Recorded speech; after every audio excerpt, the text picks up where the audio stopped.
The One Mic with Big Mike show starts in 5 minutes.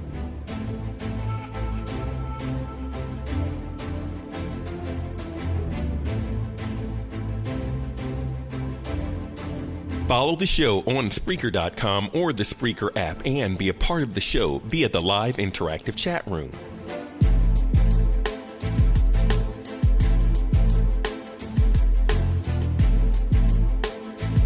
You can text your thoughts to 404-902-8104.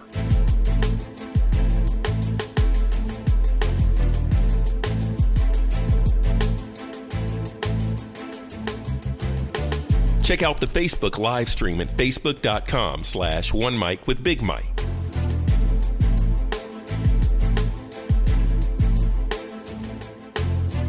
The One Mic with Big Mike show starts in 4 minutes.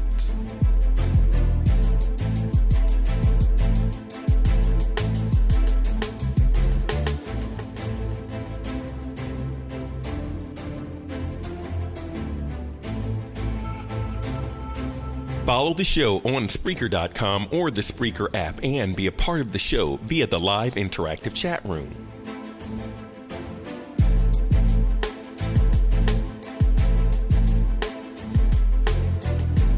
You can text your thoughts to 404-902-8104.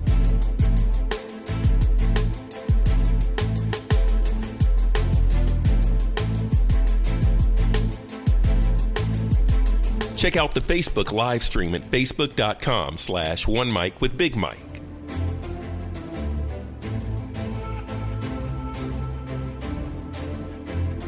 The One Mic with Big Mike show starts in 3 minutes.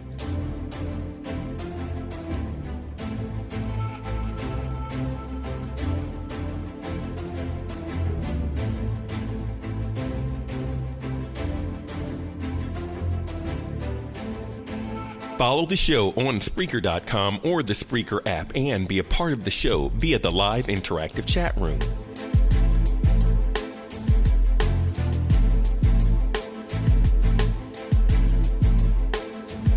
You can text your thoughts to 404-902-8104.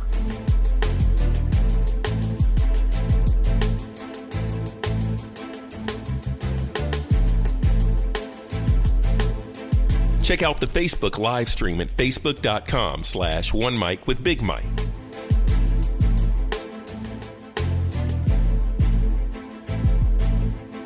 The One Mic with Big Mike show starts in 2 minutes.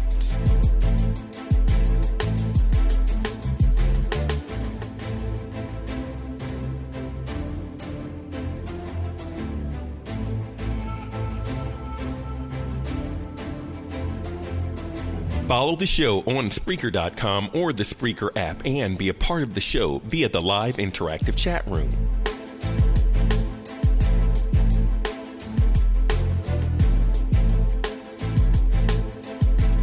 You can text your thoughts to 404-902-8104.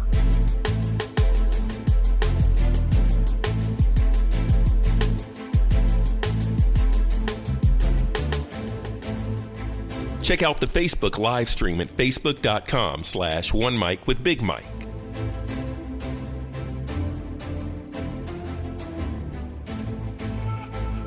The One Mic with Big Mike show starts in 1 minute.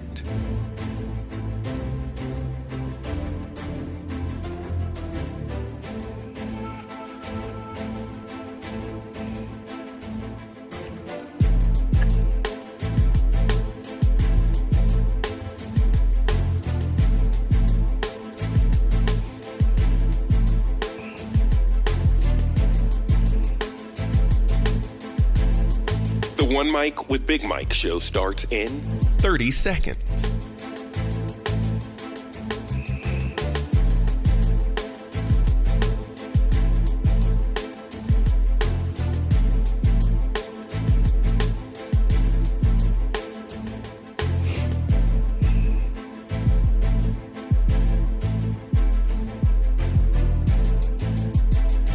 The One Mic with Big Mike show starts in 5, 4, 3, 2. One mic. I'm back. It's the One Mic with Big Mike show. Live. There ain't no goddamn tape. Interactive and on demand. One Mic. Yeah, a sports show. The best move of LeBron's career, man, was dragging his sweaty ball sack right across Draymond Green's, the nape of his neck, and getting that dude suspended. And so much more. What's going on right now with Donald Trump? This is America, and it tickles me to death when white people are so shocked and appalled by it. What? It's the One Mic with Big Mike show. Of course, it's like anything, like ammonia or you sniffing glue is gonna get you high. You've been warned. The One Mic with Big Mike show starts now. Here he is. He's real cocky, he's real loudmouth, he's real flamboyant. He don't cow down to people. Big Mike.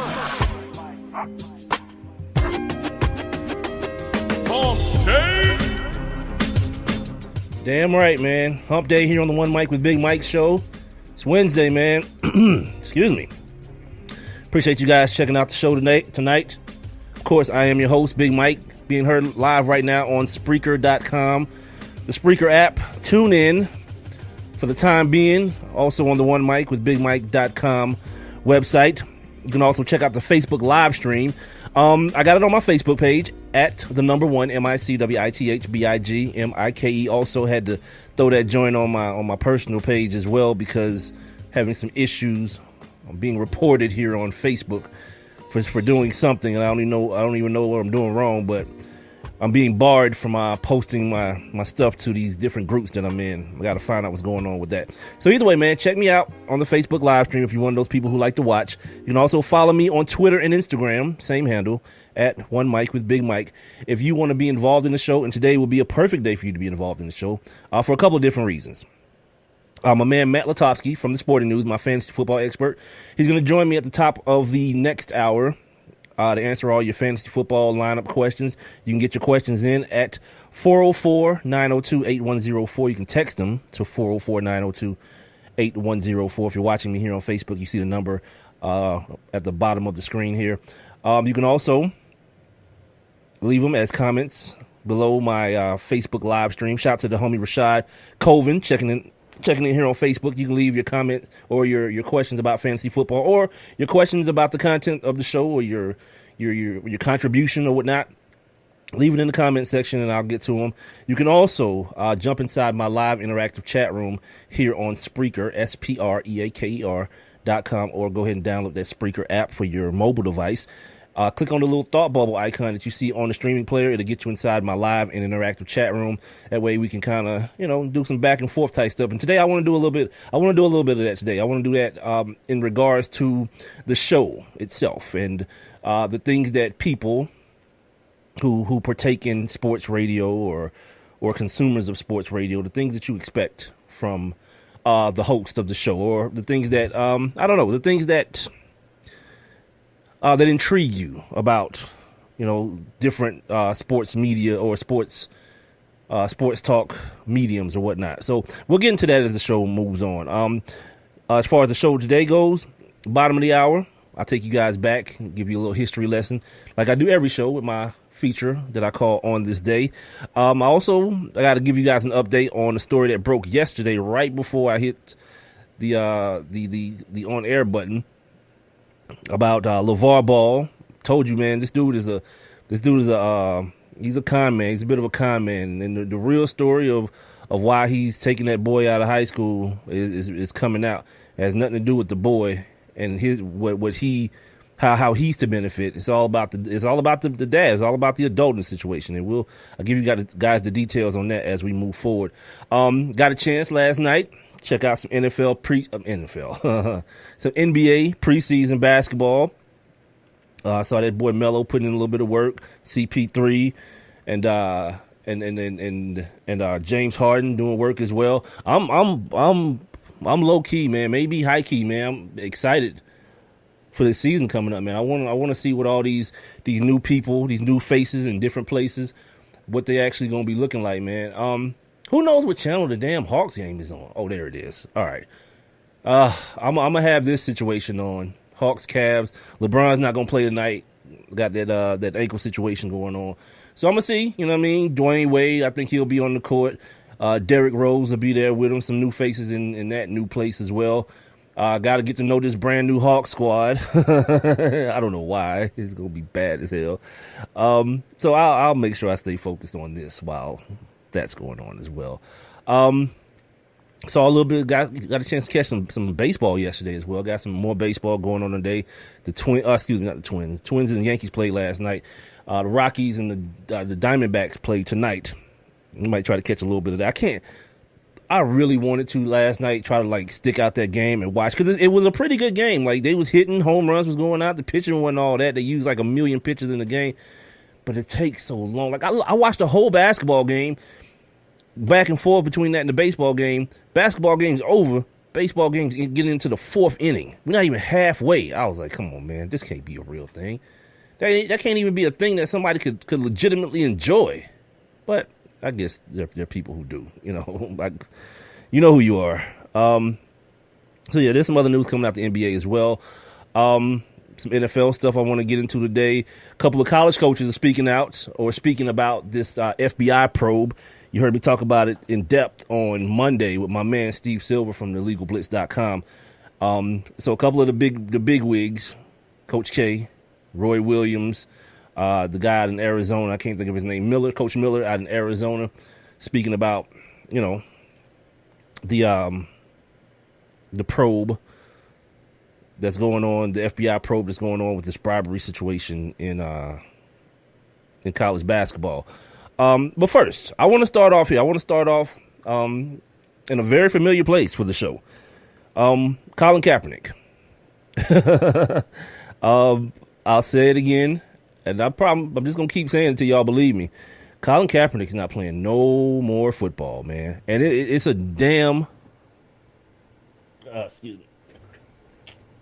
It's a damn shame, too, man, that he's not. Because the NFL is strictly... It's telling on itself, and not caring either. That's the other thing, too. Like, at this point... I said it when... who was the dude... Who was it that got signed that hadn't played in like 2 years? The black guy. I can't even think of his name now. Yeah, when that happened, I was like, yeah, the NFL's like, F you, man. When they was talking about this whole Christian Ponder situation, yeah, they was like, F you, dudes. We don't give a damn what y'all can march in front of this building all y'all want to, request meetings, all that kind of stuff. You can do it if you want to, but guess what's not happening? The dude that started all this crap, he ain't playing no football around here. Not in this NFL. Oh my God. Yeah, you're right. I mean, look, I can't fault nobody. My man I am no those just stepped in the building, man. He knows now. He says he knows that he ain't playing again. But still, F the NFL. That's a very, very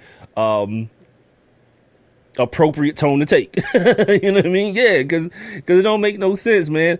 And if you're wondering, just in case you was living under a rock, you've been living under a rock, why I'm bringing this up again is because yesterday, the Tennessee Titans, they gave you the double gun salute, the 2 middle fingers in the air. They signed one Brandon Weeden of Oklahoma State fame, of Cleveland Browns 22nd overall pick fame, of Dallas Cowboys couldn't win a damn game when Tony Romo got hurt fame. Signed him to back up Matt Castle.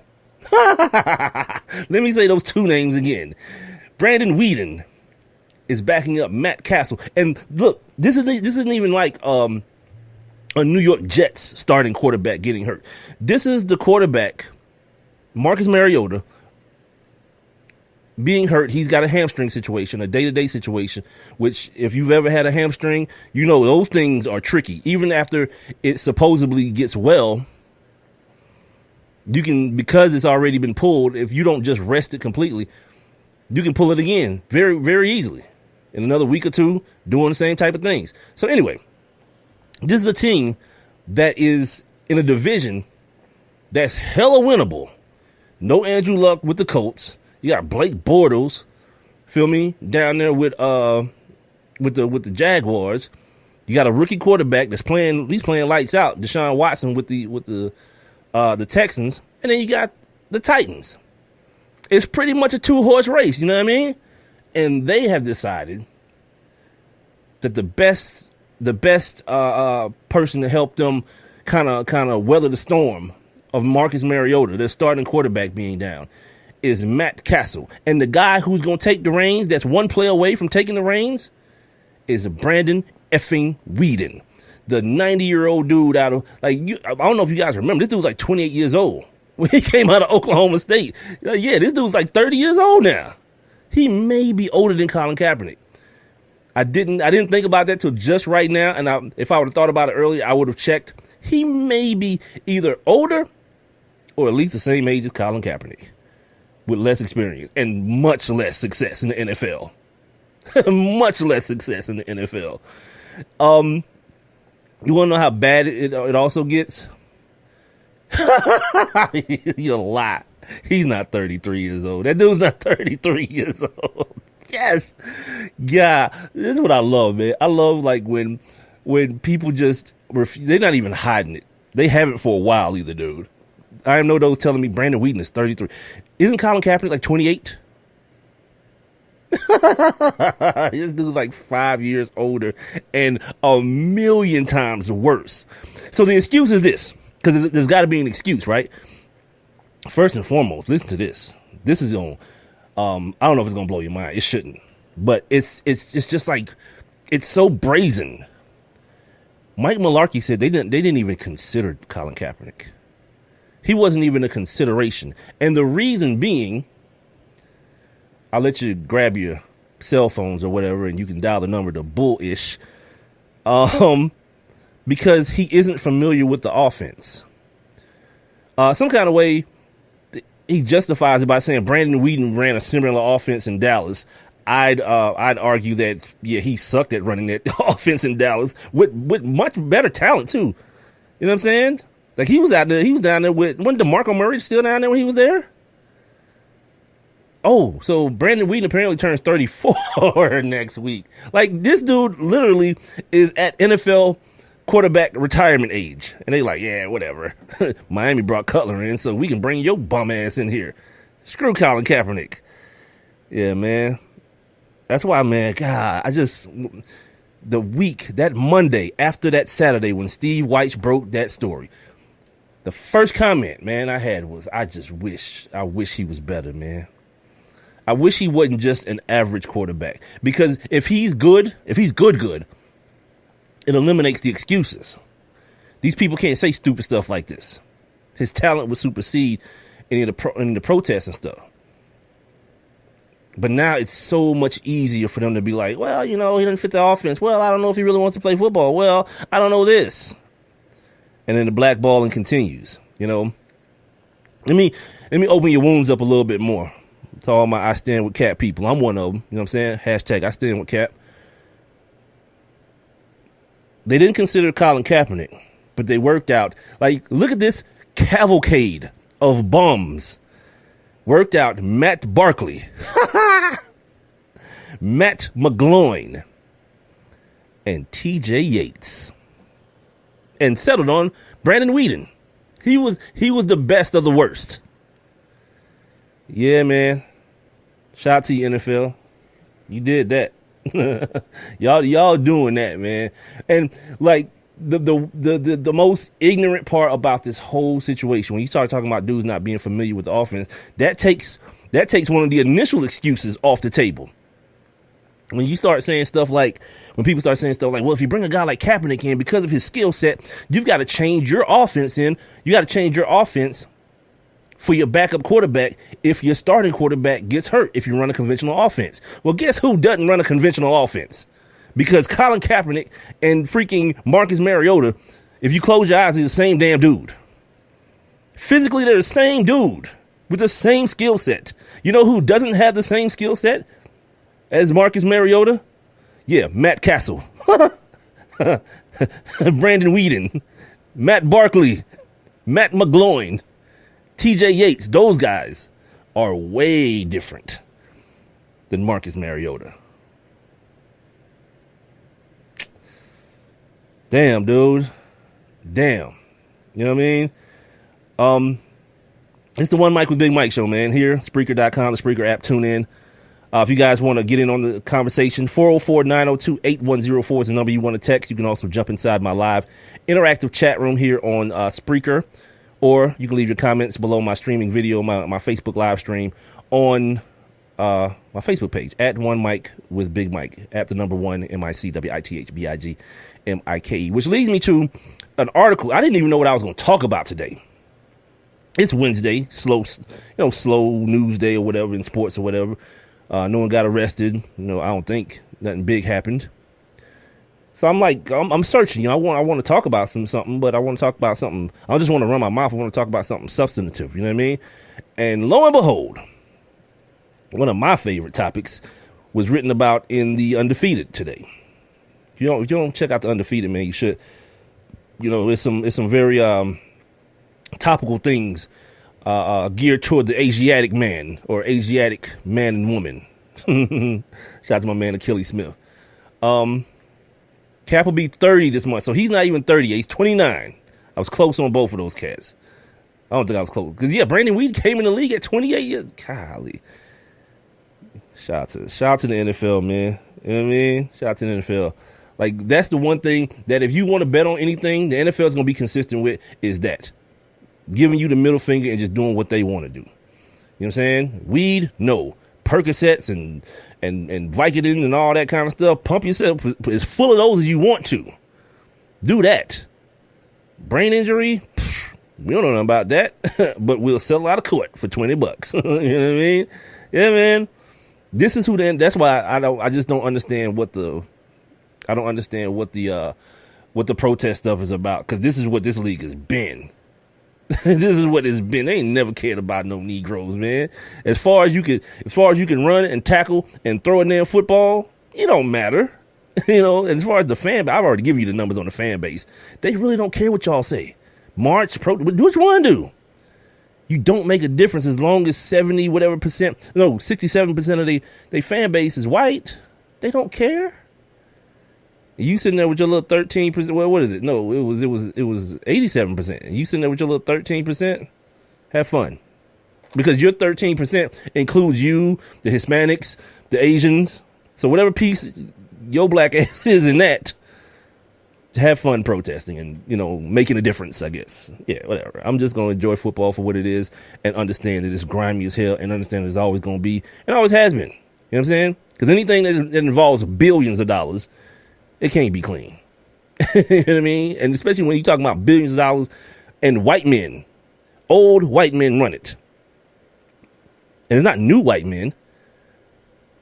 It'd be the same ones for 10, 20, 30 years. And then when they die, Al Davis, the Davis boy starts running it. When Jerry Jones dies, the Jones boy is going to start running it. When Robert Kraft dies, guess what?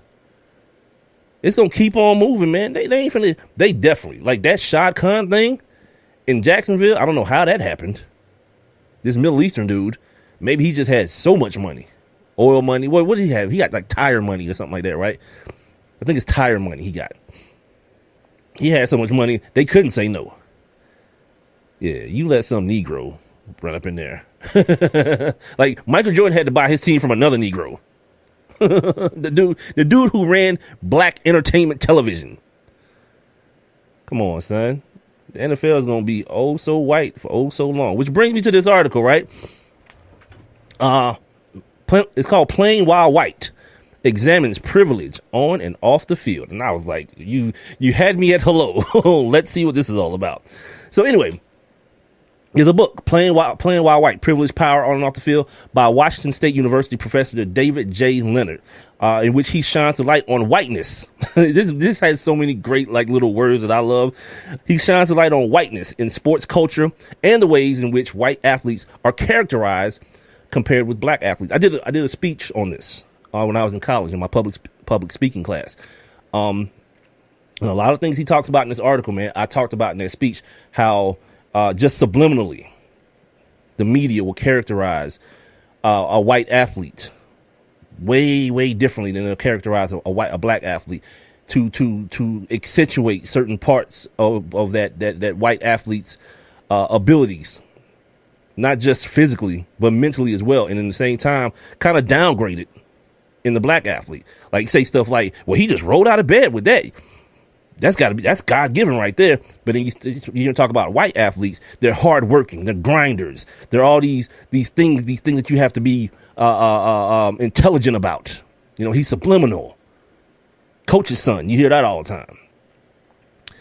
He goes on. He talks about how white athletes are profiled as intelligent leaders, hard workers, underdogs, and role models. He even names people: Tom Brady, Johnny Manziel, teams like the Wisconsin basketball team and the St. Louis Cardinals, extreme sports, NASCAR, and lacrosse.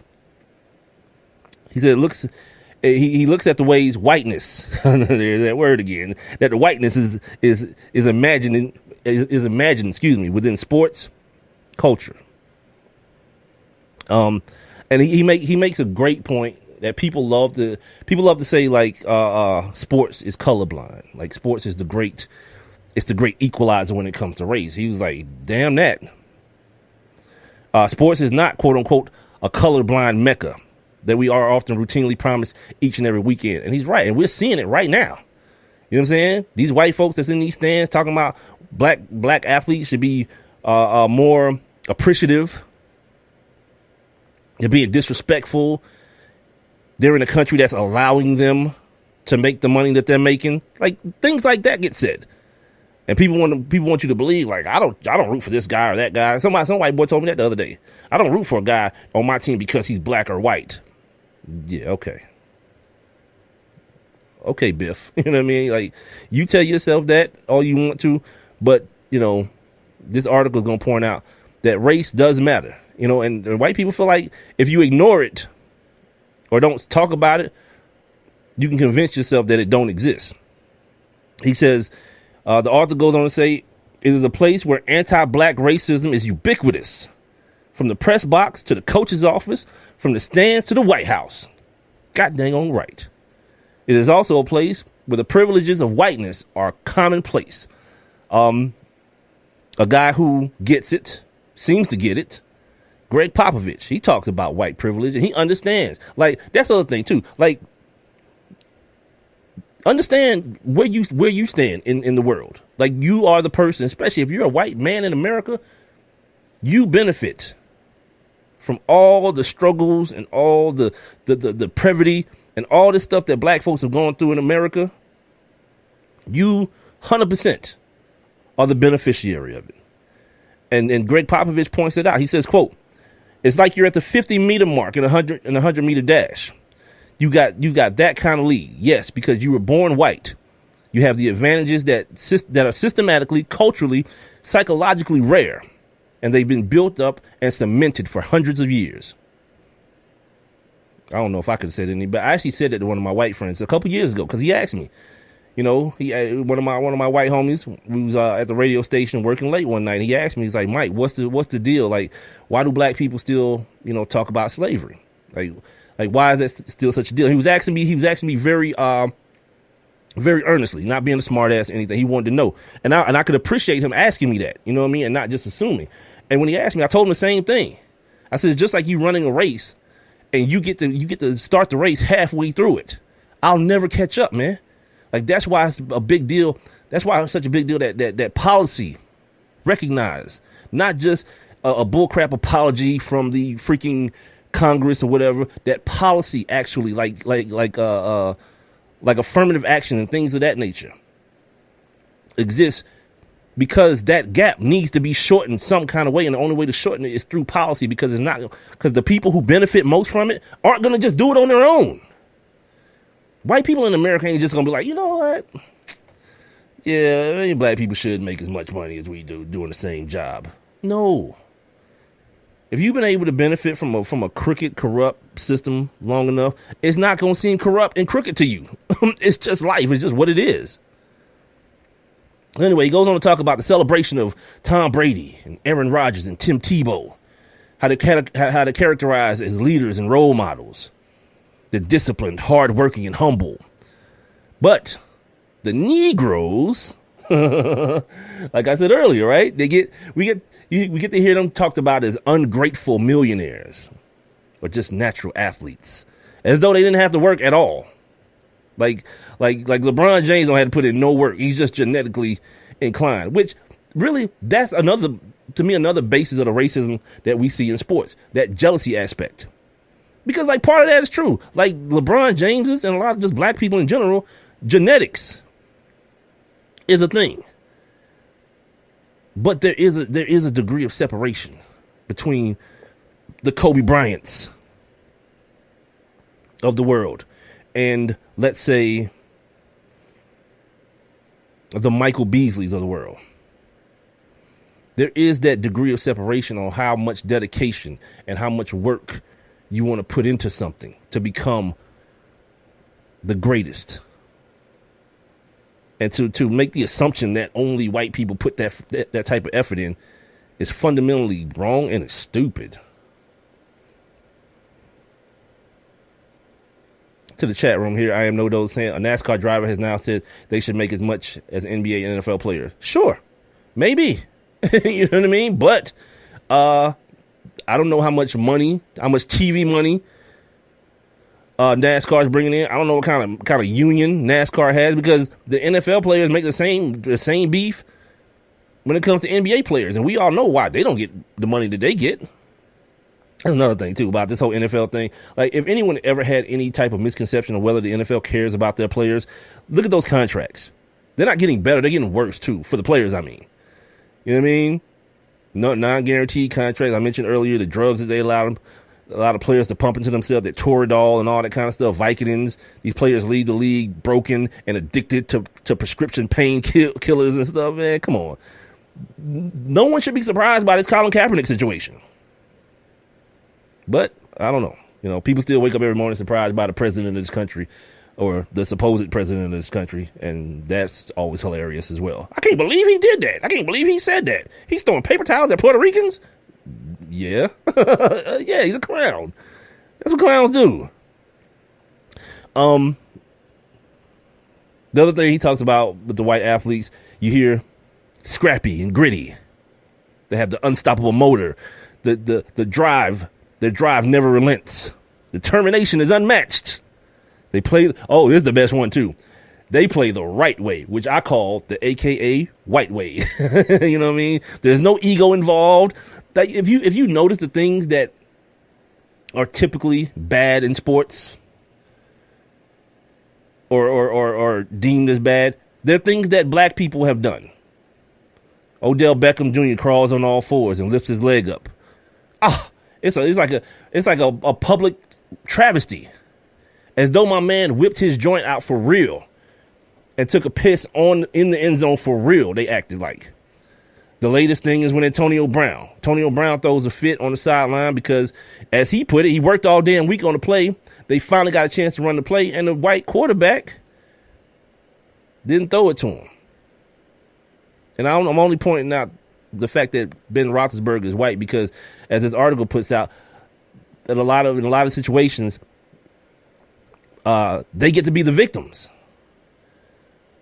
No one got hurt. He threw a inanimate object, a water pitcher. Meanwhile, the same weekend, Phillip Rivers is ripping his wristbands off, yelling at his offensive coordinator, yelling into a helmet as though the person can hear him. We don't get a peep out of that. You know why? Because that's his competitiveness. That's how that gets characterized. He's a fiery competitor.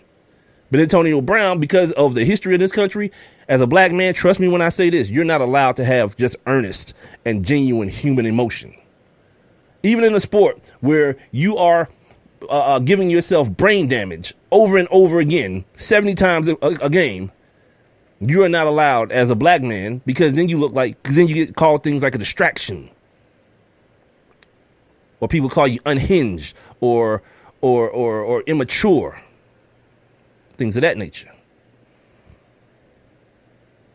I'm going to finish this article up, man, because I think it's very, very interesting, and I love the points that are made. And I'm going to actually get this book. The book is called, it's by David J. Leonard, Playing While White. I'm actually going to get on Amazon when I'm done with the show, and I'm gonna order. I wonder if it's like a book on tape, right? Because I can just put it on the old phone and just listen to it in the car, because I'm that guy. I'm the guy that'll do that. So we'll come back, do On This Day, and then get back into this situation, because I think it's hella interesting, and I want to hear from you guys, man. 404-902-8104. Give me a text. Jump inside the live interactive chat room here on Spreaker.com or the Spreaker app, or leave your comments below the streaming video on my Facebook live stream at the number 1 MICWITH BIGMIKE. I'll be right back. I have one question for you. Do you or someone you know run a business that could benefit from additional exposure? The One Mic with Big Mike show is currently taking on new sponsors and advertisers. One Mic with Big Mike is currently syndicated across 8 different online platforms, and your company's name could be heard and seen across all 8 as well. Let's get to work. Please send all inquiries to Mike at onemicwithbigmike.com. Thank you for listening. Thank you for your continued support. All I need is one mic. I'm in almost every school bus and classroom. I go to school with your children. We say the Pledge of Allegiance together. You see me around the neighborhood and you tell me that I'm a pretty good kid. Well, I'm one out of every 5 children in America, and I'm struggling with hunger. This problem is closer than you think. My teacher tells me we can grow up to be whatever we want. I want to grow up to be someone who doesn't go to bed hungry. There's enough food in this country to feed everybody. Please visit feedingamerica.org today and find your local food bank for ways to help. Every dollar you donate helps provide 8 meals for kids like me, quietly struggling with hunger. Together, we are Feeding America, brought to you by Feeding America and the Ad Council. And now, back to One Mic. What are we waiting for? Let's get to it. With Big Mike. Hump Day. Getting on over this hump, man, here on a Wednesday. It's the One Mic with Big Mike show. I, of course, am your host, Big Mike. Heard live right now on Spreaker.com, the Spreaker app, tune in, and the website, onemicwithbigmike.com. Don't forget, if you don't get a chance to stick around for the entire show, the show is available on demand on all 4 of those outlets, as well as on iTunes, iHeartRadio, Stitcher, Google Play Music, and YouTube. And, of course, the Facebook live stream is pumping right now. Head on over to at the number 1 MICWITH BIGMIKE at One Mic with Big Mike and check that out. Text the show at 404-902-8104. Text the show at 404-902-8104. Or you can jump on inside this live interactive chat room I got set up here on Spreaker. Or you can leave your comments, questions, concerns, all those things. Criticisms as well. They're always welcome here on under the Facebook live stream. Let's see what's going on here real quick before I get into On This Day. If you missed the first segment of the show, I'm talking white privilege in sports, talking about a book that was written called Playing While White by Dr. David J. Leonard. I might reach out to him and see if I can get him on the show as well, because I think this is an awesome topic of discussion. You know what I mean? I'd love to talk to the man who's actually written the book on it. Now, before we move on with that, let's move back. Let's take a look back. Now, let's take a look back. On this day. Look at Tristan Thompson ass. God dang. 85 minutes. The dude says he's gonna be the 6th man of the year. You don't score enough points, homie. And you're not Patrick Beverly. You know what I'm saying? On this day in 1893, the first ever professional football contract was signed by Grant Dibbert for the Pittsburgh AC. On this day in 1895, the first U.S. Open golf tournament took place in Newport, Rhode Island. Horace Rawlins. That sounds like a bruh. Nah, probably not, huh? 1895, probably not. Horace Rawlins, he was 19 years old. He won the tournament. That's a bruh's name, though. On this day in 1959, the first World Series to be played west of the St. Louis began in Los Angeles, California. On this day in 1981, Bruce Jenner, now Caitlyn Jenner, and Harry Belafonte, shout out to the God, debuted in their first dramatic roles in NBC TV's Grambling's White Tiger. That sounds like a white boy that played football for Grambling. I don't know what that movie's about, but the title kind of gives me that impression. Somebody can check that for me, can fact check that for me. On this day in 1987, NFL owners, they used replacement players to play games despite the actual players striking. On this day in 2001, Barry Eugene Bonds, I don't remember that. That's not his. Barry Lamar Bonds, that's his name. He hit his 70th home run of the season to tie Mark McGwire's major league record. Bonds also moved past Reggie Jackson, Mr. October, on the all-time list with his 564th career home run. On this day, 2001, finally, Rickey Henderson. At this time, he was playing for the San Diego Padres. He scored his 2,246 career run to break Ty Cobb's major league record, and that is your Hump Day edition of On This Day. All right, now let's get back to the topic at hand. We're talking white privilege, or plain wild white in American sports, and we've talked about all the different descriptors that are attributed to white athletes versus black athletes. And it's one of those things that, it's become such commonplace. I'm not even sure that people even consciously recognize it anymore, that it's happening. You know what I mean? And it was one of the things that I always talk about, in doing this show, and even shows before this one, like when we were doing the sport, when me and Rob were doing the Sports Kings. The thing that I said was that it's important. And at the time, it seemed like more of a thing because in this medium, there aren't a lot of voices that are like mine. Like there's black people, there's black faces, you know what I mean? That do this, but I don't hear a lot of people who speak about these type of things because they're not centric. You know what I mean? They're very polar. Like you're either talking to a certain group of people, and another group of people don't want to hear this crap. And a lot of people aren't fine with that because most people are playing the numbers game. I'm playing the numbers game. I want to play the numbers game, but I can't find a way in which I'm able to sacrifice who I am in order to do that. You know what I mean? I haven't found that magical flavor yet in order to do that, because I'm just the dude who I am. And when I see bullcrap, I'm not inclined to call it anything but that. So, to some, and I've been told it sounds like I'm crying about racism, or I'm whining about slavery or whatever, and that's fine if that's what you want to think it is, because it makes you feel more comfortable. You know what I mean? If I just shut the hell up about it and act like it never existed, but I'd rather not do that. So anyway, in this article, Playing Wild White in The Undefeated, Playing Wild White examines privilege on and off the field. It's in The Undefeated if you want to read the entire thing. It talks about how white athletes are consistently given or tied to the attributes of being hardworking and intelligent, being cerebral, students of the game, a throwback to a different era. And white people love that. White people love talking about these different eras. That's why, like, in baseball, I can't vibe with you about nothing. A game that's so reliant upon stats, records, and all these kind of things, and, putting asterisks on people for steroids and all that. If you want to put an asterisk on Barry Bonds for steroids, and whatever, if you want to do that, cool. Because the next dude in line is a bruh anyway. The Hammer, Hank Aaron, so whatever. But if you want to put an asterisk on Barry Bonds, you got to put one on like Babe Ruth and Roger Maris and all these cats who didn't play against Negroes. You know what I mean? Who didn't play against the best of the best talent. Put an asterisk on that too. Let's ride. If not, I don't want to hear it. And like, sidebar real quick.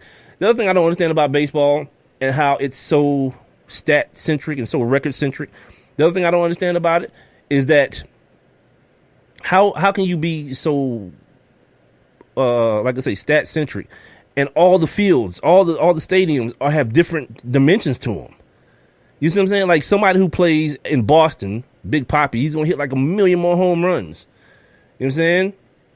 Because the field is shorter, that wall might be taller, but not the other one, the big green monster.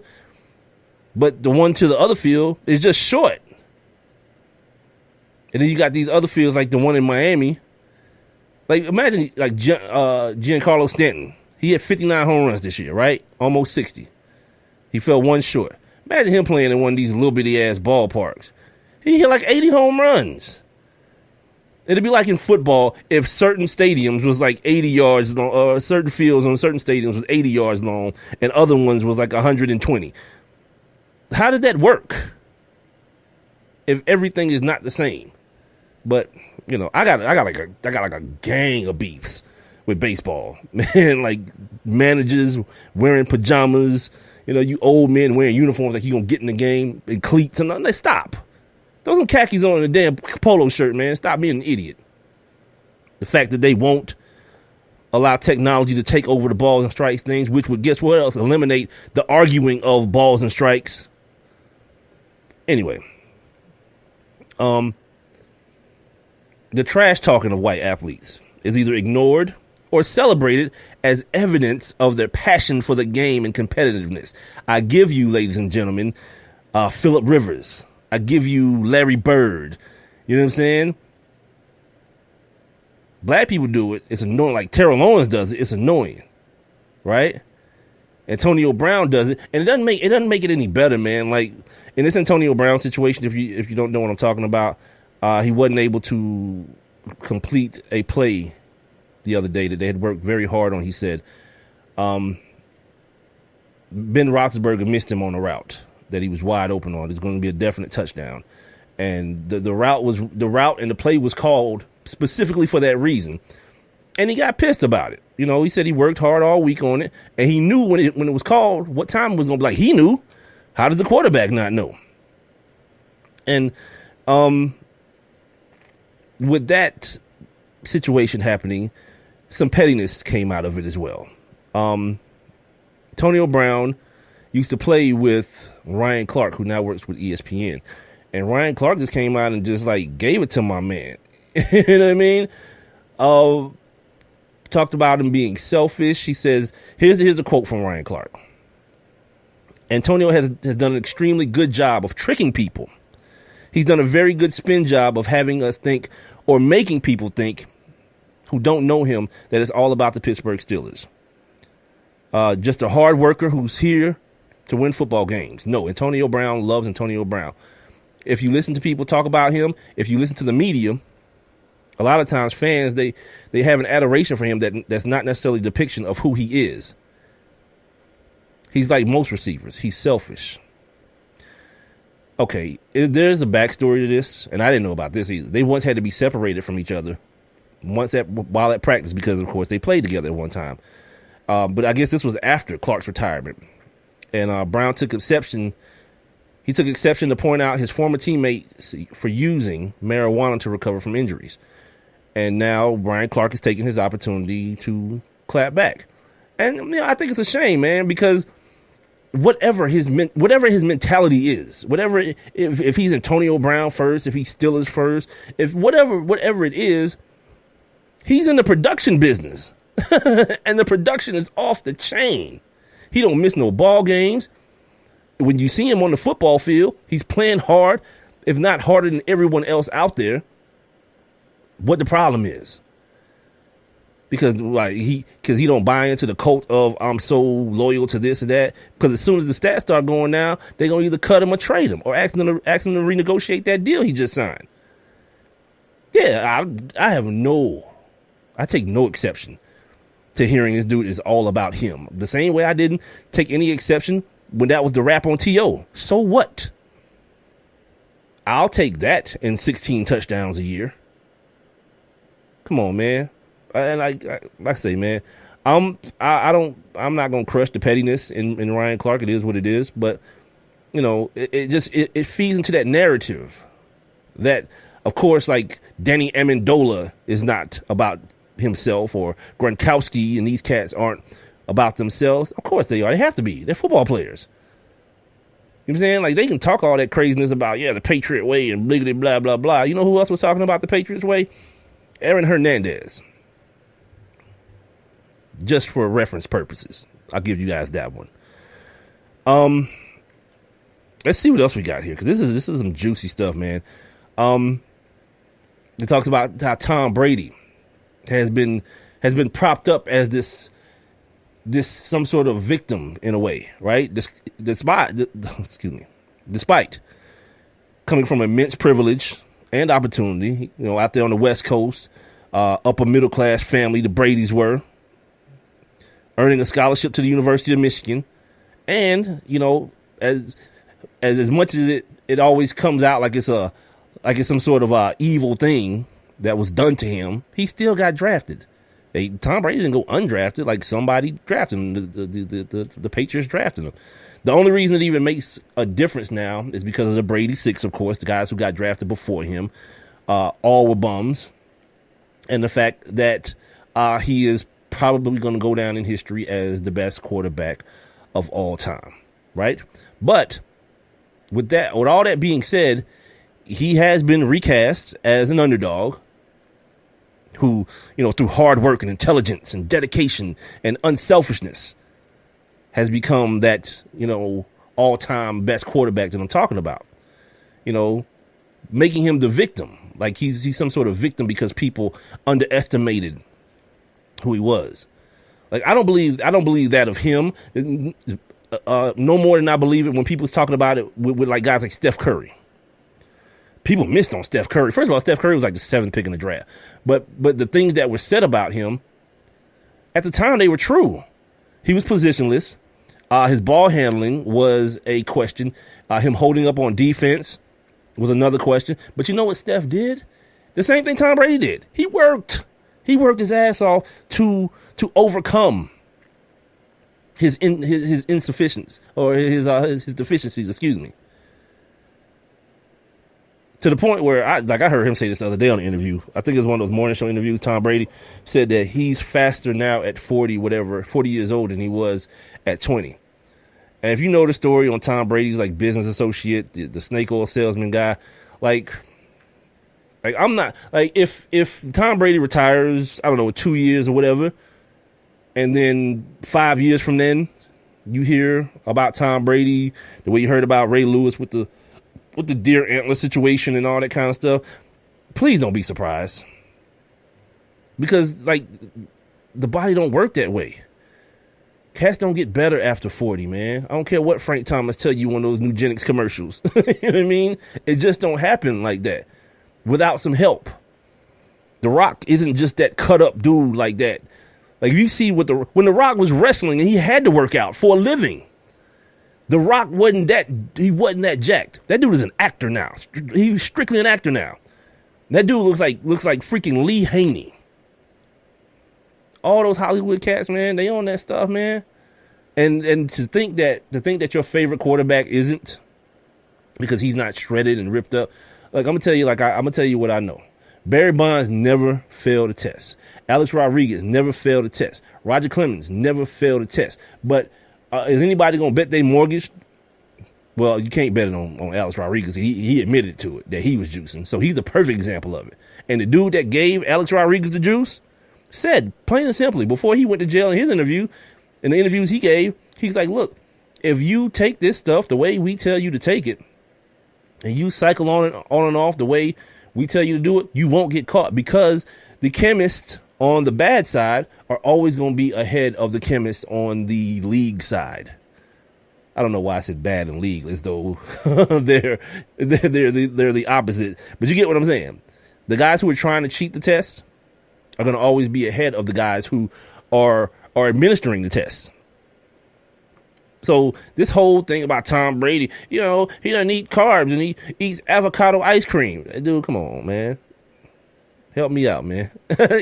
Like give me a little bit more than that, especially when, again, the Patriots, they have this dude's snake oil salesman business partner set up on, let's call it campus for lack of a better word. He's set up on campus, right by the facility.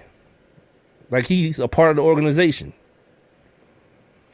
Don't forget, man, top of the hour, my man Matt Lutovsky is going to join the show, fantasy football expert from the Sporting News, to answer your fantasy football questions. Text them to me at 404-902-8104, or you can drop them inside the live interactive chat room here on Spreaker, SPREAKER.com. Don't forget, also, man, if you're listening to this show, because I'm noticing people, a lot of the numbers for the show are coming from the podcast, from the on-demand. If you're listening to the show on demand and I say something and you want to comment on it, you can always text the show anytime.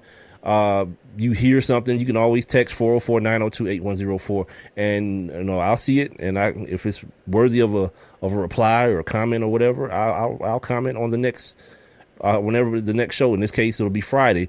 If you text me something on Thursday, I'll comment on it on Friday. You know what I'm saying? You don't have to do it live during the show. This dude in this article even goes as far as to talk about the celebration of Bill Belichick's hoodie. While, as we know from the Trayvon Martin situation, black kids seen as criminals and thugs for wearing the same type of situation, right? The guy who I call the human being who's most lucky and who's most appreciative that he's white in this world, Rob Gronkowski.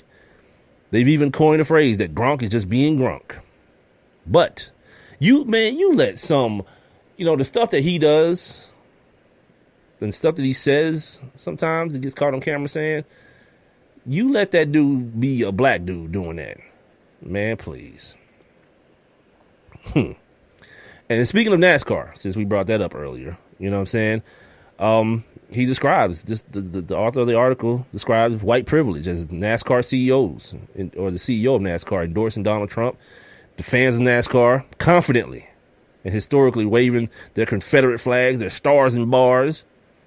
And, of course, here recently, Richard Petty, not to be confused with the guy who died, like I did, Tom Petty. Yeah, I was like, damn, that was quick. That dude was ishing on black people, and then he died like 2 days later. Yeah, but it's the wrong guy. Anyway, threatening people that if they don't stand for the national anthem, he's going to fire them like his dumbass president said he should. Here, this food for thought, man. If your natural impulse is to do what that orange bastard says do, you're on the wrong side of any issue. Whatever issue it may be, you're on the wrong side of it, man. And then here's something that I always bring up. I could have probably written this book. You know what I mean? Like the difference in the way things are seen when it comes to sports that are customarily and predominantly white versus sports that are predominantly black. The fact that in hockey, the fighting is like culturally, it's just accepted. It's just what you do. I used to work for the Atlanta Thrashers here in Atlanta when we had a hockey team in the studio. And the guy I used to work with, this old Jewish dude. I love him to death, man.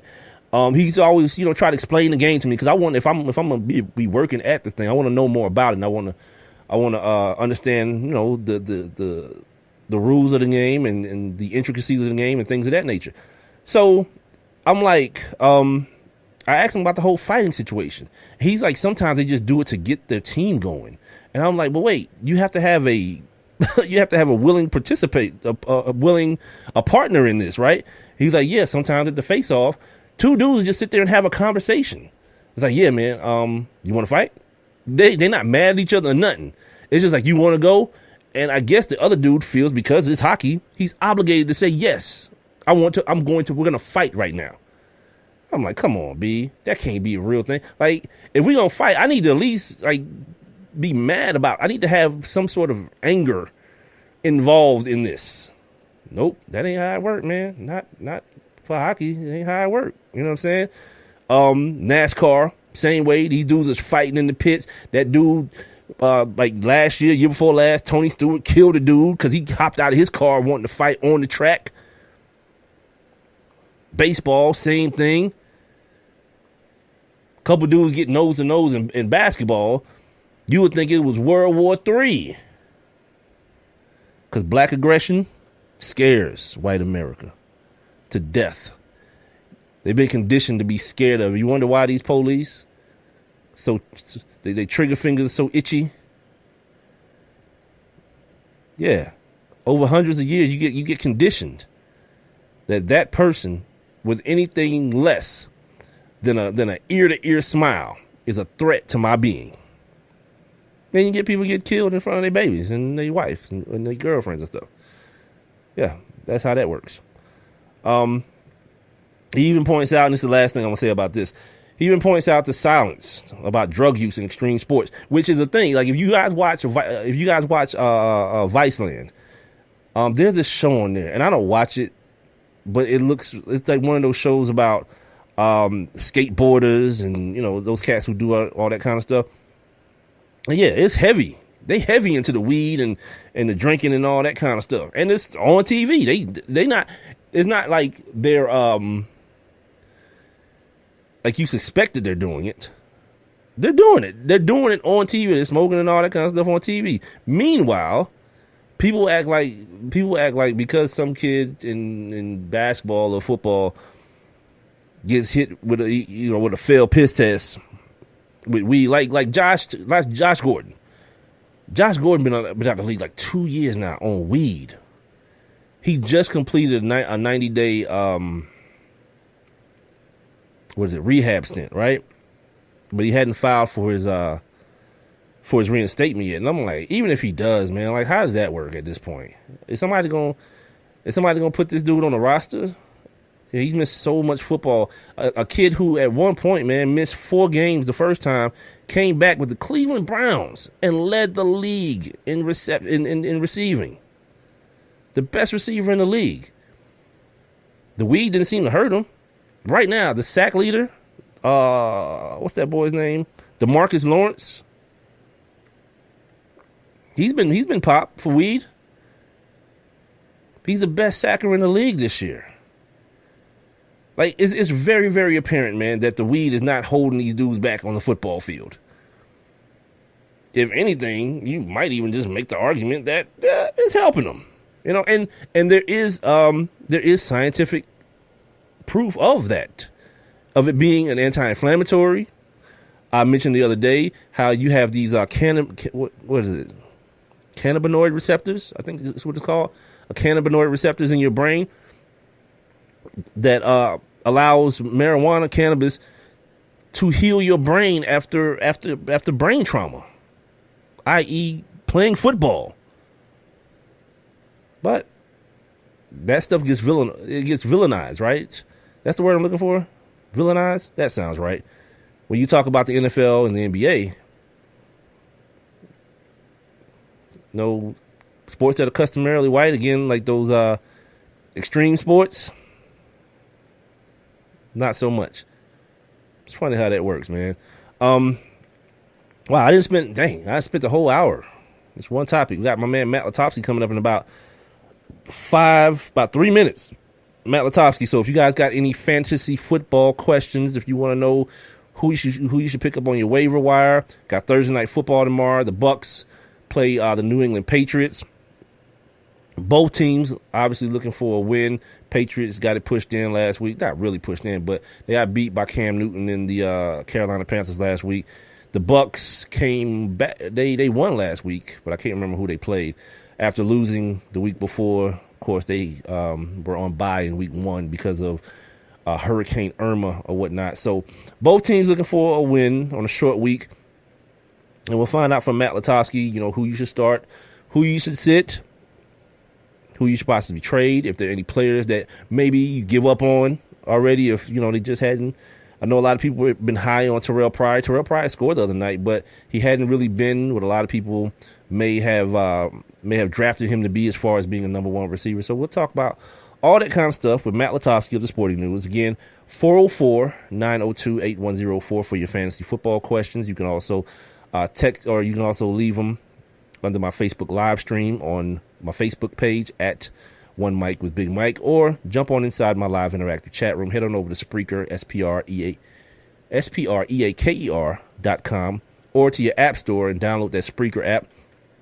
Please sign up for your free Spreaker accounts as well. And once you do that, follow my show, One Mic with Big Mike. And that way, every time the show goes live, every Monday, Wednesday, and Friday, you'll get an alert letting you know it's time to rock and roll. You can come on in here and get in on some of this conversation. I wish some of you guys would be a little bit more interactive with the conversation, especially one like the one I just got through having about, the white privilege things. I really feel like that's interesting. And I feel like it's something that you're not going to really get on ESPN radio or Yahoo radio or any of these other places, man. It's a type of thing that kind of gets, it kind of gets buried because it's an uncomfortable subject matter. So we'll take a break. Top of the hour here. We'll take a break. come back, get Matt Lutovsky on the line. And after we talk to Matt, man, we might close up shop, man, so I can enjoy the rest of this, or probably want to enjoy it. But check out the rest of this this Hawks Cavaliers game and get some MLB in me. And all this other stuff I got, this NBA stuff I have, and this Mike Krzyzewski stuff and Roy Williams stuff. That story ain't going nowhere. It's definitely not going anywhere. So there'll be time to get into that. I'll be right back. I have one question for you. Do you or someone you know run a business that could benefit from additional exposure? The One Mic with Big Mike show is currently taking on new sponsors and advertisers. One Mic with Big Mike is currently syndicated across 8 different online platforms, and your company's name could be heard and seen across all 8 as well. Let's get to work. Please send all inquiries to Mike at onemicwithbigmike.com. Thank you for listening. Thank you for your continued support. All I need is one mic. Dave, what are you doing? Just sending a gift to Dave 2037. Who? Me in the future. I save a little money from every paycheck as a gift to Dave 2037, so he can spend it on things like anti-gravity boots or a hologram Doberman, something cool like that. I think Dave 2037 deserves it. He worked hard. What are you getting Steve 2037? I guess I was thinking Steve 2037 would just fend for himself. Well, all right, but don't expect to be borrowing my anti-gravity boots. You want to have money in your future? You got to start saving now. Putting some money from every paycheck into a savings account or contributing to your 401k can make a big difference later. Put away a few bucks, feel like $1 million. For free ideas and easy ways to save, go to feedthepig.org. That's feedthepig.org. Hey, let's just hope Steve 2037 doesn't get his hands on a cold time machine, because he is going to come back here and knock some sense into you. This message brought to you by the American Institute of Certified Public Accountants and the Ad Council. And now back to One Mic with Big Mike. And here we go! Have a baby by me, baby. Be a millionaire. Have a baby by me, baby. Be a millionaire. Yes, sir. Back here on the One Mic with Big Mike show here on a hump day. Heard live right now on Spreaker.com, the Spreaker app. Tune in, One Mic with Big Mike.com, and also seen on Facebook Live here on the Facebook Live on my Facebook page at the number 1 MIC, WITHBIGMIKE. What did I say? At the number 1 MIC, WITHBIGMIKE. What's going on in my brain? All right, I know what it is, but I'm kind of shook about this week in fantasy football, and I got to get some good advice. And luckily, it's Wednesday, so that means it's time to talk to Matt Lutovsky, you guys. It's time to talk fantasy football. Let's have some fun. Let's go. It's time to get those lineups set. End zone caught. Touchdown. Yeah! Yes, sir. With Matt Lutovsky of Sporting News. Put him on the board. Championship. On One Mic with Big Mike. All right. Mr. Lutovsky, how goes it, sir? Man, it's going good, man. Bye weeks are here, bunch of injuries. It's going to be a mess this week. Oh, my goodness. You telling me. I didn't get any waiver claims at all this week, and I don't know why, but nothing fell to me. So let's start there. Let's start with the hot names on the waiver wire this week. Yeah, I mean, it was a big week for waivers. Obviously, you start Minnesota with Dalvin Cook going out for the year. So I think Latavius Murray was the guy that was probably number one on a lot of, waiver wire lists. I think he, probably will start, get that first crack at things, get the goal line carries. But I'm not counting out Jerick McKinnon there either. He got hurt last week around the time Dalvin Cook got hurt. So it looked like, Murray's totally the guy. But they like McKinnon as a receiving back. He beefed up in the offseason. So that's going to be an interesting spot to watch. But beyond that, you had Wayne Gallman looking like he was kind of breaking out a little bit for the Giants. You had Alex Collins suddenly be the starting running back for the Ravens. Mm-hmm. You had the mess with the Packers where Aaron Jones and Jamal Williams might be playing this week because Ty Montgomery might be out. And then you had the mess with the Seahawks. Chris Carson gets hurt. That opens the door for Thomas Rawls again, Eddie Lacy again. This kid J.D. McKissick comes out of nowhere. So lots of running backs out there. We're not even sure which ones are going to start or do that great. But those are the top guys, along, of course, with Deshaun Watson, who now everyone is just all in on. And he's not going to play the two worst pass defenses in the NFL every single week, but he certainly looked good so far. Yeah, then you get the dual threat situation. Also, man, shout out to you, man. I texted you the other day about this that Ravens running back situation. You told me to pull the trigger, and I'm glad you did, man. I mean, Rob Kelly's still hurt, but like you mentioned, that Ravens running back situation is taking a turn there. So good, thank you. Yeah, well, again, it'd be nice if Rob Kelly could stay on the field, and now they have a bye. But at least we kind of know he's the starter as long as he's healthy. Yeah, I'm investing a lot in this bye week for my man to get healthy. He's Matt Lutovsky of the Sporting News. You guys follow him. You can follow him personally on Twitter at mlutovsky, MLutovsky, or if you got any fantasy football questions that you don't get in on the show today, you can go to at SN_fantasy. All right. Who's got the juicy matchups this weekend? The guys that if you got them, you got to smoke them. Well, the thing about this week that's so unfortunate for a week with buys is that there's always a handful of teams you look at right away and just say, well, who's playing these guys? Because those are the matchups I want to exploit. Mm-hmm. Well, this week those teams are playing each other because the Jets are playing the Browns and the 49ers are playing the Colts. And there's not a lot of great sleepers on those teams. Right. You don't really like those quarterbacks. You don't like those defenses. So it's going to take a leap of faith to go with some of the, under the radar guys from those teams. Even a guy like Dante Moncrief, a receiver like that, you don't feel great about starting, but he's probably worthwhile just because of the matchup. So there's a lot of guys in those situations. I think, though, sort of an under the radar game that's going to be sort of a fantasy bonanza is Cardinals-Eagles. I think both those teams have pretty bad pass defenses, especially the Eagles. Both those teams throw a lot. The Cardinals are throwing the most in the NFL. So Carson Palmer, I hate the fact that the Cardinals are a West Coast team playing an early East Coast game, but that just seems like a game where Carson Palmer is going to put up stats. Those receivers, obviously, we all know about Larry Fitzgerald, but the guy I really like is Jerron Brown. Yeah, you got to make sure to pronounce that because they have John Brown too. Jerron, yeah. But Jerron's the guy he's had more targets than Larry Fitzgerald the last 3 games. He's had double-digit targets twice in his 3 games, caught a touchdown in the other game. He just seems like a guy who's on the verge of breaking out, and this is a good spot for him. So I really like that situation as well. Look, man, from your mouth to the fantasy football guy's ears, because Carson Palmer is my one and only quarterback that I'm riding him until that bye week shows up and the wheels fall off of him. So hopefully. Man, last week, I had to get him last week, too. I had Derek Carr. I didn't want to play him last week. Now, obviously, I can't play him. And I tell you what, I was doing a whole lot of cursing last Sunday right up until that final drive of the game. You and me both. Holy cow. Yeah. All them damn field goals, man. I was like, come on, man. Just one touchdown, and then at the very end, you got him. Interception in the end zone. Yeah. Interception in the end zone to start, an interception taken away after a review. That was just one of those games, man. But 9 big points in the final, 2 minutes of overtime. You'll take it. You don't got to give them back. Absolutely. Give me the guys give me the guys who you don't really like their matchups. If you can find somebody else, you play them instead. Yeah, I mean, the Bears guys, the running backs. That's what we always go back to with the Bears, and it's a nightmare. It's going to continue to be a nightmare. It's real tough to sit Jordan Howard, especially in bye weeks. So I understand most people aren't going to be able to, but that matchup against the Vikings really doesn't look good, especially with the rookie quarterback they're starting. Football, yeah. That's a tough one. These Raiders guys, man, they've just been a killer these last 2 weeks, and now you got a pretty good Ravens defense. It's not a lights-out defense, but it's pretty good. Easy Manuel starting. I don't know who I could suggest playing off that Raiders team at this point, except for maybe like Jared Cook. So that one's one where, this team we went into the season thinking was going to be great offense, all of a sudden is really taking a step back.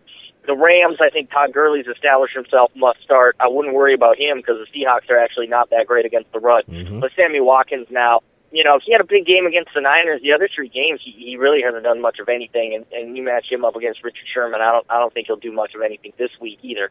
So those are a couple of the toughest spots that really jump out at me as sort of stayaways. And there's always some other weird ones. There's some teams that like the Lions. The Panthers, great. They lit up the Patriots. It was a nice win, real football terms. But in terms of Cam and the offense sort of getting going again, I don't put a ton of stock into it. The Patriots are a really bad defense.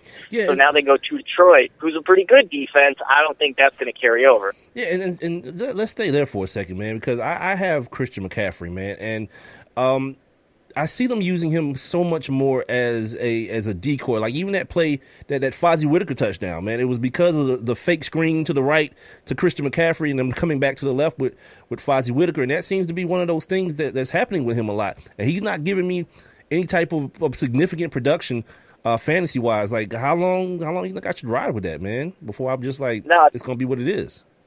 It's a good question, and he had the 100-yard receiving game there in week 3, and look, they forced him the ball early, and now it seems like they might be sort of going away from that a little bit. And look, at some point, a guy that talented, he's going to break a big play. He's going to get that big touchdown at some point. I think the main thing though you're waiting on with Christian McCaffrey is for that Jonathan Stewart injury, which will probably happen at some point here. But until it does. He's same as Wendell Smallwood. He's the same as a lot of probably what Jerick McKinnon's going to be now. Well, Chris Thompson is, these guys who are receiving backs and they're secondary backs. We saw Chris Thompson have an awesome first 3 weeks, and that's great. Mm-hmm. But more often than not, it's a real hit or miss thing. So unless you're in a PPR league, those types of guys can be real tough to start. Yeah, I love the casual nature. Like, we're just waiting on that Jonathan Stewart injury. He's Matt Lutovsky of the Sporting News. Make sure you guys follow him on Twitter at @MLutovsky or at @SN_fantasy. We talk about buys starting this week, right? Got the Falcons on the bye, which means no Julio, which he's banged up a little bit anyway. No Mohamed Sanu, no Coleman or Freeman. Of course, no Matt Ryan. The Redskins, no Kirk Cousins, no what's the kid's name? Terrell Pryor. No, Terrell Pryor. Yeah, there's a lot of good guys out this week. Obviously, all the Saints guys are out too this week. Broncos defense, no Bebe Thomas. Yep. So like what are we looking at as far as some guys to step in and replace these? Like, there's some studly guys that are going to be out, these 4 teams. So who are some guys that we're looking at to replace if you got a Julio Jones or if you got a Matt Ryan and situations like that?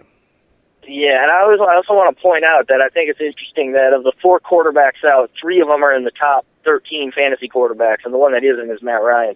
So it's funny how things can change so quickly in a year, and certainly just early in the season. Absolutely. I still like Ryan. I think he'll be fine. Kind of a regression to the mean, though, right? Yeah, he's kind of just exactly. What he is.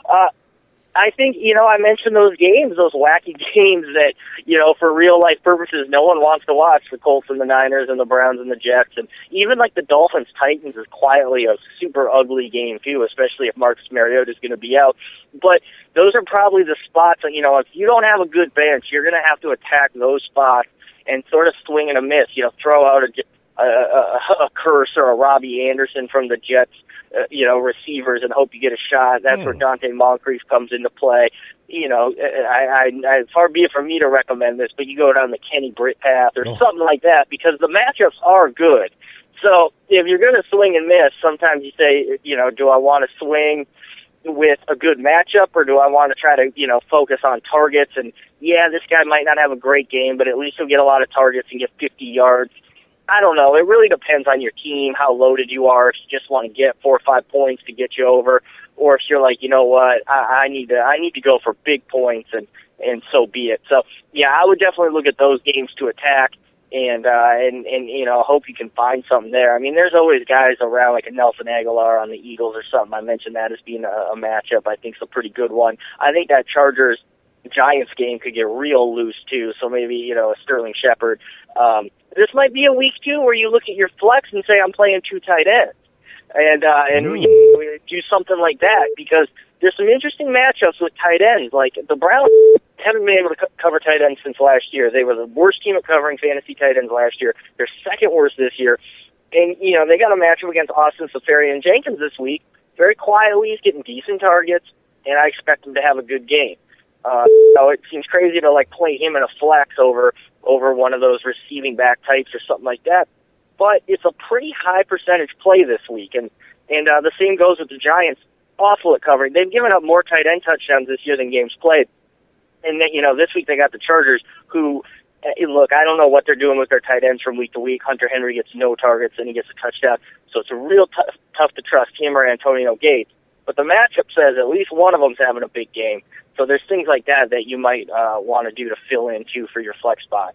So we got Thursday Night Football tomorrow. The normal cast of characters, of course. You have the Mike Evanses. You have the Jameis Winstons. Tom Brady, Rob Gronkowski. We saw O.J. Howard get into the end zone for the first time last week. And also, I want to ask you about guys like Deshaun Jackson, the Logan kid Chris Hogan for the Patriots. Like, how do you feel about some of those other guys? Because Deshaun Jackson and Jameis Winston haven't really found that connection that people thought he was brought in there to give, that deep threat, that connection he was brought in there to give Jameis Winston. How do you feel about him in this matchup with this porous I think secondary? This is going to be a scoring bonanza. These are the two teams, they're giving up the Patriots are giving up the most fantasy points to quarterbacks. The Buccaneers are giving up the third most. Obviously, wide receivers are doing great too. And tight ends are doing great against these teams. Like, this game is just push it all in. Obviously both quarterbacks are must-starts, but the receivers, you mentioned Evans, Cooks, Hogan, who I really, like. The Patriots are weird. Guys will disappear. Guys will pop back up. 3 straight games with a touchdown for Hogan, though. He's looking really legit. I think Amendola's a good play this week, too. Deshaun, I think he'll get off this week. He's going to get a big one against that secondary. They're very burnable. He's eventually going to take the top off the defense and catch a long one. I think Adam Humphries, a little slot receiver, PPR especially, he could have a nice game this week, too. To me, the real worry with this week, and the real mystery, is Doug Martin. Here he is coming back after suspension. He said himself, I don't know how many snaps I'm playing. The coaching staff, this goes back to preseason, has not exactly sounded enthusiastic about him. And you got to remember, he wasn't just injured last year. He was back and healthy at the end of the year, and he was a scratch. He was deactivated. So I don't think you can trust him at all. But the problem is you can't really trust Jacquizz Rodgers then either, because we just don't know what's going to happen. So that's just a mess of a situation. And I think we can all just root for Jameis to keep putting it in the air, because A, that's going to be more fun to watch, and B, we know those guys are going to be involved and are going to be in fantasy lineups. Oh, Matt Lutovsky, he giveth with Carson Palmer, and he taketh away with Jacquizz Rodgers. You guys follow him on Twitter at @MLutovsky, or get your fantasy questions in that you don't get in on this show at @SN_fantasy. All right, for the third week in a row, I got to ask you about my man, about LeGarrette Blount, man. LeGarrette, he broke out last week, and he was on my bench. You know what I mean? And I drafted him because I felt like he would be a guy that at some point in the season would do LeGarrette Blount type things. And he did last week. The injury to Darren Sproles got him some more carries. How do you see that? How do you see that progressing for the rest of the season as the season goes on? Because Darren Sproles is gone. He's not coming back. No, he's not, and that's a weird situation to me. I think Wendell Smallwood has sort of taken over as that receiving back, but he's still got like a dozen carries, and he was the guy who plunged in. LeGarrette Blount got him down to the 1 yard line, and Smallwood was the guy who plunged it into the end zone, which is sort of odd. Right. But yeah, I just don't know. I just keep going back to the fact that LeGarrette Blount basically didn't play in week 2. That tells me the coaching staff doesn't really like him. And he's played these last couple of weeks out of necessity. But if Smallwood shows him anything, if Corey Clement shows him anything, I don't know if Blunt's gonna stay on the field. But the bottom line is, right now he's there. They gave him the touches last week. We can assume he's going to get the touches again this week. He's a talented guy. So if he just gets going, he buys himself some job security. I think that's what we'd all like to see. This is a real tough matchup, though. The one thing the Cardinals defense does well is stop the run. They have some problems against pass-catching backs, which, again, not really Blunt's forte. Right. So I don't know about him this week. I do think the Eagles will be able to move the ball, though. And when a team can move the ball, obviously they're probably going to be in position with some, right around the goal line. You can easily plunge in a short touchdown. But it's going to be a tough week for him, and I'm still really interested to see how the carries are going to keep getting divided between him and Smallwood. All right, last thing before we get to the matchup questions, and I'll let you get out of here. Is there anybody through week 4 that maybe it's just time to go ahead and pull the plug on, like a guy that you may have drafted, mid-round, mid to late rounds, you thought was going to give you a little bit of production, but just hasn't been able to get it done right now and doesn't really look like they're going to get it done? Anybody you see like that it's kind of just time to pull the plug on them? Well, I think one guy, it's funny because Jordan Matthews just got hurt and he's out for at least a month, so you think, okay, well, now Zay Jones, this rookie that everyone really liked going into the year, now he's going to, get a shot. I don't know if he is. He's done virtually nothing.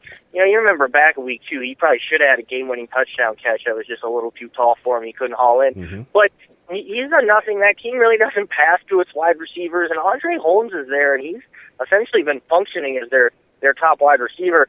So, well, I mean, really their top wide receiver is Charles Clay, who's their tight end, and then Shady McCoy.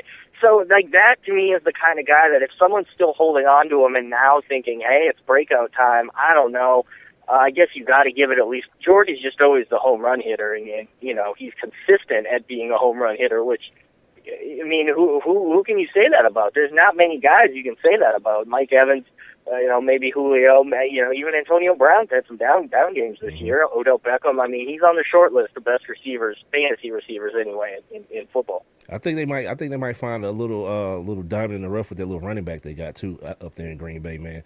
Somebody who can actually carry the football and not be this jack of all trades type of running back. You're gonna love this one. Cordero Patterson, Mr. Give him the ball and let him run straight, versus Baltimore, or Jermaine Kearse versus Cleveland. Yeah, I mean, I think that's got to be Kearse. Patterson obviously he can make a big play here or there, but that, like I said, that offense just seems like a mess to me. And it wouldn't surprise me. I don't know how it could be much worse than it's been the last 2 weeks. So I'm not just going to say that, EJ Manuel's quarterbacked NFL games before. He's not a total waste back there, but I just don't see it. I think that's got to be Kearse because we know that he at least gets targets. And I mentioned before, it's a nice matchup too against the Browns. So I think he's a pretty good guy to plug in your lineup this week. Okay, moving on here to Jacquizz Rodgers. You already mentioned this one earlier in the show versus New England, and or LeGarrette Blount versus Arizona. Yeah, I mean, I think that one's got to be Blount unless Martin is inactive. If for some reason Doug Martin is inactive or we get a report before game time that he's not going to play much, then by all means play Rodgers. But, otherwise, if we kind of don't know what the deal is with Martin and the Bucs backfield, I would just hold out, play Blount, and see what happens. It's sort of a no-win situation there if you do own Rodgers. But, because I think he could have a good game, and I wouldn't be surprised if he gets 10 carries no matter what against New England. That might be enough for him to produce. But we just don't know. That's the problem. Here's another one that you kind of referenced during the segment. Cam Newton at Detroit or Phillip Rivers at the Giants. Yeah, that one's real close. I kind of don't like either this week, I hate to say. But I would go Cam if I had to, just because I do think that they're both on the road and they're both pretty long trips. But again, that whole West Coast to East Coast thing is, kind of statistically proven for the early start West Coast teams, not good. And I just look at that Chargers team as one that's, sort of sleepwalking its way through the year already. They're already 0-4. They basically don't have a home. They don't have fans. It's just a bad situation. Maybe getting away from LA will be good for them. I mean, maybe. I do think, you can make big plays on that New York secondary as we saw last week with the Bucs doing it. But for the most part, New York's been pretty good defensively. They faced good quarterbacks this year. Prescott, Stafford, Wentz, and Winston. Winston's the only one in 6-point passing touchdown leagues who's had more than 19 fantasy points against them. So with Cam, you like to think that running ability gives him a little higher floor. Obviously, the rushing touchdown ability is on board. So as long as he can just, he had a little snafu today at his press conference. Hopefully that doesn't affect him too much mentally, and he can just get past that and go play football. I think he's your little bit of a better bet. A couple more lineup decisions here from Matt Lutovsky. If you don't get yours in, you can holler at Matt at SN_fantasy on Twitter. Jarvis Landry. God, that Miami situation. Jesus. Jarvis Landry versus Tennessee or Amari Butterfingers Cooper versus Baltimore. Yeah, I think it's got to be Landry, and it seems weird to say about a team that just got shut out by the Saints, like that's the better option. But I think it is. I like the matchup a lot more. The quarterback situation probably similar. Cutler versus EJ Manuel. I don't know if you can say one of those is better, but I'll say this: at least Landry's been working with Cutler, whereas obviously Cooper and EJ Manuel, don't work together a lot. So yeah, I would go with Landry there and just let him rack up catches and hope he can get a cheap touchdown. And finally, Fat Eddie Lacy at LA or Will Fuller for the flex versus Kansas City. That's a real tough one. I think that the Seahawks situation is a little bit like what I was saying with the Bucs. We just don't know. Pete Carroll implied earlier in the week Rawls is going to be the lead back. He came out today and sort of said, hey, they're going to share it. It's a nice matchup. The Rams, I think, gave up like 4.9 yards a carry. I think Seattle will be able to run on them. I just really don't trust Eddie Lacy at all. Will Fuller's no sure thing. We know that, too. They're finally going to face a real defense again. So, right. But the Chiefs give up big plays, and Will Fuller makes big plays. So if I'm swinging on that one, I'm going to swing on Will Fuller and hope for that big play. All right, so Matt, where are you? I'm 3-1 going into the week. I'm facing a guy that's 4-0 this week, and like I said, I didn't get any waiver claims. So where are you at through the first quarter of the season? 3-1, should be 4-0, but Derek Carr laid a big old egg for me 2 weeks ago in that Sunday night game. Couldn't even get me, 9 points or whatever I needed to win. But I'm doing pretty good, feeling pretty good. And, but I did lose Derek Carr, so I'm going to have to make do, duct tape it together with Carson Palmer. And things will get dicey then. We'll see. Well, if anybody can do it, you can, man. And we'll talk about it again next week, brother. I appreciate you, my man. All right, man. Thanks for having me. It's Matt Lutovsky, you guys, my fantasy football expert from the Sporting News. Again, follow him on Twitter at MLutovsky, MLutovsky. You can also catch him at SN_fantasy.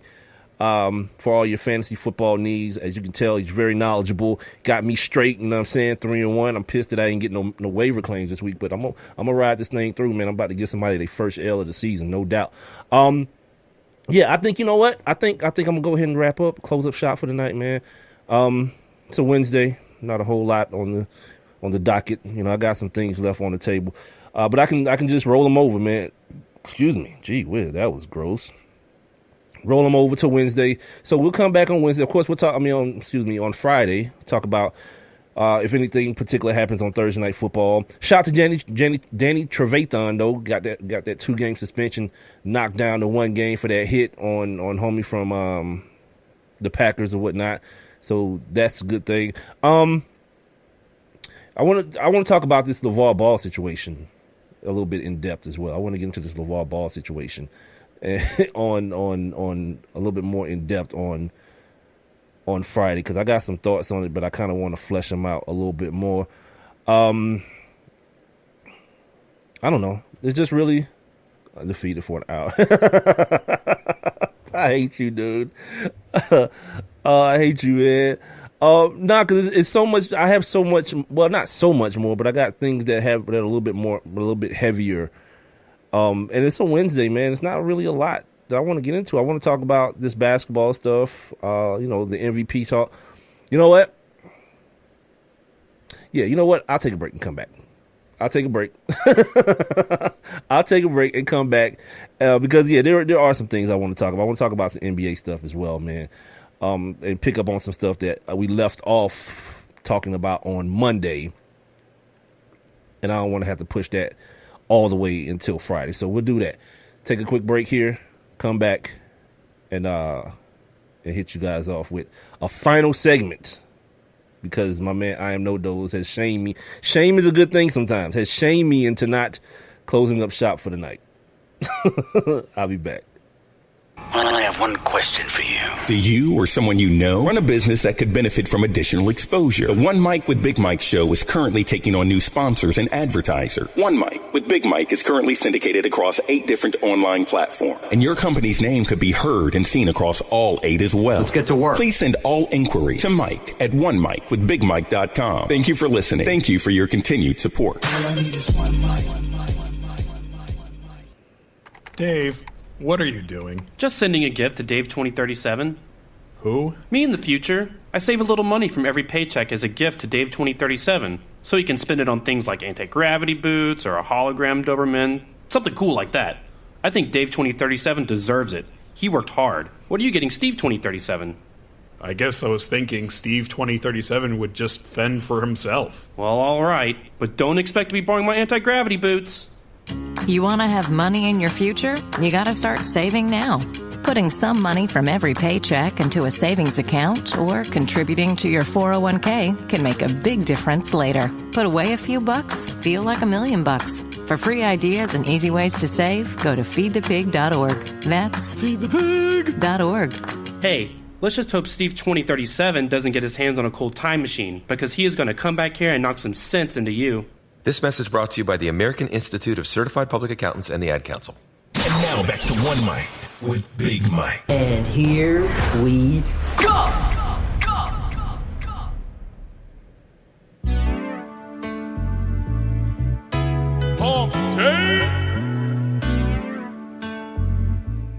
All right, welcome back. Final segment of the show. Shout out to my man Matt Lutovsky for joining me last segment. If you guys want to get your fantasy football information on and you missed any of Matt Lutovsky's advice, check the show out on demand on Spreaker, SPREAKER.com, or the Spreaker app, or tune in, or my website for the next couple days until it gets shut down, onemicwithbigmike.com, iTunes, iHeartRadio, Stitcher, Google Play Music, YouTube, and also the Facebook live stream will be up on my Facebook page at the number one MICWITHBIGMIKE. Forever, I guess, until the end of time. You can also still text the show, text your thoughts or whatever, comments, criticisms to 404-902-8104. Jump inside my live interactive chat room. Get your thoughts heard or whatnot, or leave your comments below the streaming video on Facebook Live. All right. Something that happened yesterday, right before the show started. I told you guys about LeVar Ball. LeVar Ball said he's going to pull his youngest kid, LaMelo, out of school, out of Chino Hills, where his other two boys played. This young kid, the youngest boy, scored 92 points this past season. And LeVar has decided for the next 2 years, Shawty's going to be homeschooled and training with him. And he was asked about, who's going to teach the kid. He said he's going to do it. He's going to be the dude that's teaching this kid like English and math and whatever else you take in the 11th grade. All right. You know what I mean? Like, I'm the type of dude, like, if you like it, I love it. You know what I mean? We'll see how this all pans out. But like I told y'all on Monday, that this dude, man, is a con man. And he's one of those, he's like Trump, man. He's like Agent Orange. The type of dude who will say the things, he'll tell the part of the story that's gonna make him look best or come out under the best light. Saying things like, well, our lifestyle is so public now, and I don't want the kid to have to deal with the distractions that he's gonna have to deal with going to that school now. Come to find out, he got beef with the new coach after having beef with the last coach that he got fired. The team lost 2 games, one of which was the playoff, or I think it was the championship game that they lost. He's one of those dudes. Apparently, he was screaming from the crowd, telling the kids what to do and telling the coach what to do during the game. And then because the coach didn't do what he wanted him to do, he was able, because of course, I guess because he's LeVar Ball, to get this guy fired from his gig. So the new coach comes in, and he also ain't playing that. He's also on what he's supposed to be on, this my team, and your kid is a player on my team. I don't have to listen to you. You don't pay my salary type situation. But I guess because it's like a private school situation, and so many times these situations, a parent would think like, I do pay your salary type deal. And he seems to be that kind of guy. Not to mention, he wanted, I guess, 4 kids added to the squad. Possibly 4 kids from the big baller AAU team added to the squad. And the coach was like, hell no. That coupled with the fact that he wanted his kid to be able to shoot the ball 50 times a game. And of course, the coach was like, hell no. So, being the mature adult that this guy is, and I'm going to assume that his kid's probably the best player on the team. I don't know the roster or anything, but he is classified as a 5-star recruit as a junior going into this year. And he, in order to prove some type of dumbass adolescent point, we'll see how you do without my kid. He pulls his kid from the team. So it's not even one of those situations like where you're doing it for some, like you initially said, with some benefit to the kid in mind. You're using this kid as a pawn to prop up your own pride. There's something that just feels greasy and grimy about that, man. You know what I'm saying?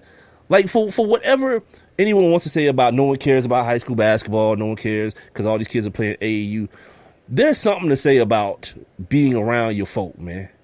You know what I'm saying? Like, being that guy, especially him, right? Your brother's in the league. People are saying, like, NBA GMs, they did a survey, NBA, and I'll talk about that here in just a second. They're picking Lonzo Ball to be the rookie of the year this year. You know what I'm saying? You a 5-star recruit yourself. There's something about walking into school and being that dude. And he would have 2 years of that now his dad is saying that, nah, I'm good because my feelings is hurt. Because the dude that was hired to do the job of coaching his team don't want to listen to me tell him how to do his job. So because of that, I'm going to do some spiteful stuff. And not just spiteful to the coach, spiteful to your kid. And these kids seem to be like all on board with that, man. You know what I'm saying? Like I say, I don't think I've ever heard from the second kid, but the oldest kid and the youngest kid, they seem to be right on board. Like, you know, dad's the man. We're going to do whatever dad wants to do type situation. And we'll see. We'll see how that transpires as time moves on, because this dude is he's such a blowhard, man. And the things that he says make no sense. And people run around like patting this dude on the back and kissing his ass and talking about you got to support him for this. Nah, you got to do none of that. You know what I'm saying? He's a con man. And when you listen closely enough to what he's saying, it doesn't make sense. Because out of one side of his mouth, he's saying that all his boys, he knows that all his boys are going to be on the Lakers, and then they going to have the real big three. Right? Well, here's the thing. You also talk about how your boys are going to be, all of them going to be the best. So in order for the Lakers to get them, the Lakers would have to be, as a team, the worst, or one of the worst. But you've already said that your kid that's playing for the Lakers currently is going to have them in the Western Conference Finals. Those things don't jive.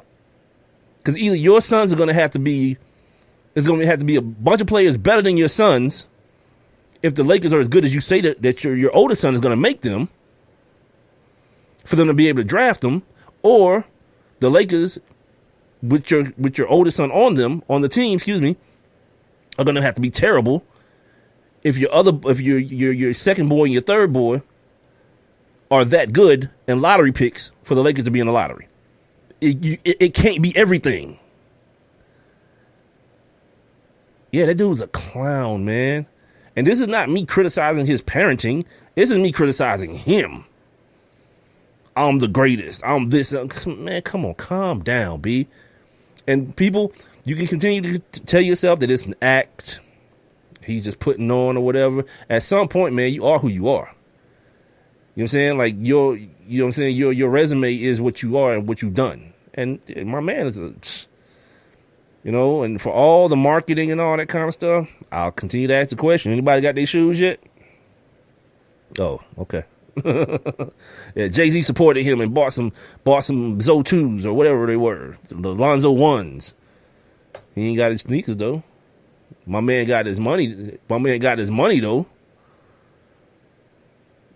Like I know those saying, and that's the thing. Like, I guess some of y'all are entertained by it, but the numbers don't bear it out, because they got like a reality show on Facebook, YouTube. It's like it's an online reality show, and apparently the first episode did pretty decent numbers, and then after that, people was like, I'm good on this. Like all the numbers went away. You know what I'm saying? Because I feel like he's like anything. He's like a he's like a flash in the pan. And he's got one act, one speed. You know what I'm saying? And like once you've seen it, is there really any need to go back for more? Like, everything's the same. There's no variation to the bravado and the wacky crap and the dumb stuff that he'll say. I'll beat Michael Jordan and this, that, and like, once you get past that, there's no substance there. He's no different than any of those other dads. You go any football park in your neighborhood, any gym, the dude that didn't quite make it and now wants to live vicariously through his seed. And he's the loudest one in the gym. He talks the most crap. He's going to embellish his accomplishments or non-accomplishments to anyone who will listen. He's that guy. Like, if you grew up in a black neighborhood and you ain't never met LeVar Ball, that's why I understand, like, people like, I know those in the chat room saying he's entertaining. You never met that dude? Dude, I used to sweep up hair. When I was 13 years old, I used to sweep up hair in a barbershop. I've witnessed that guy many times in life. He there is nothing impressive about him to me, other than the fact that now somebody like him has so many different platforms and people love this spectacle of a man and are willing to put him on their radio shows and put him on their television shows and things of that nature. And look here, I'm talking about the idiot, but not for long.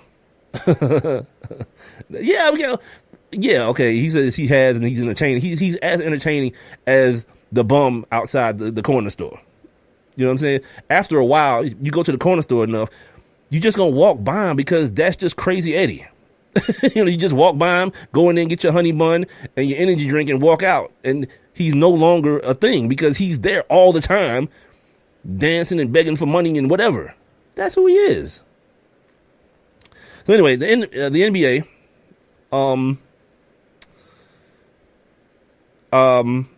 I mentioned I got to see the OKC Thunder take on the Rockets yesterday in preseason basketball. And here's the thing about preseason basketball, man. It's a lot different than what preseason football is. It's not a lot of guys, because guys play basketball. And these guys, they've been playing basketball all summer. You know what I'm saying? Like in different formats, summer leagues and things of that nature.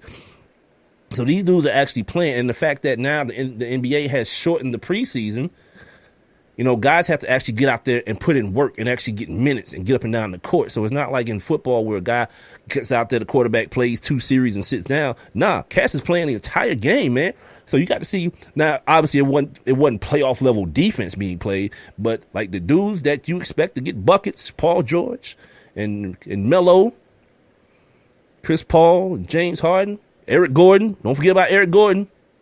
They was out there getting buckets, man, last night, and I could appreciate that, man. Like, Melo was getting his man on. You could tell, you know, Melo's playing the power forward now. He got bigger body, less athleticism, so he got the old man game.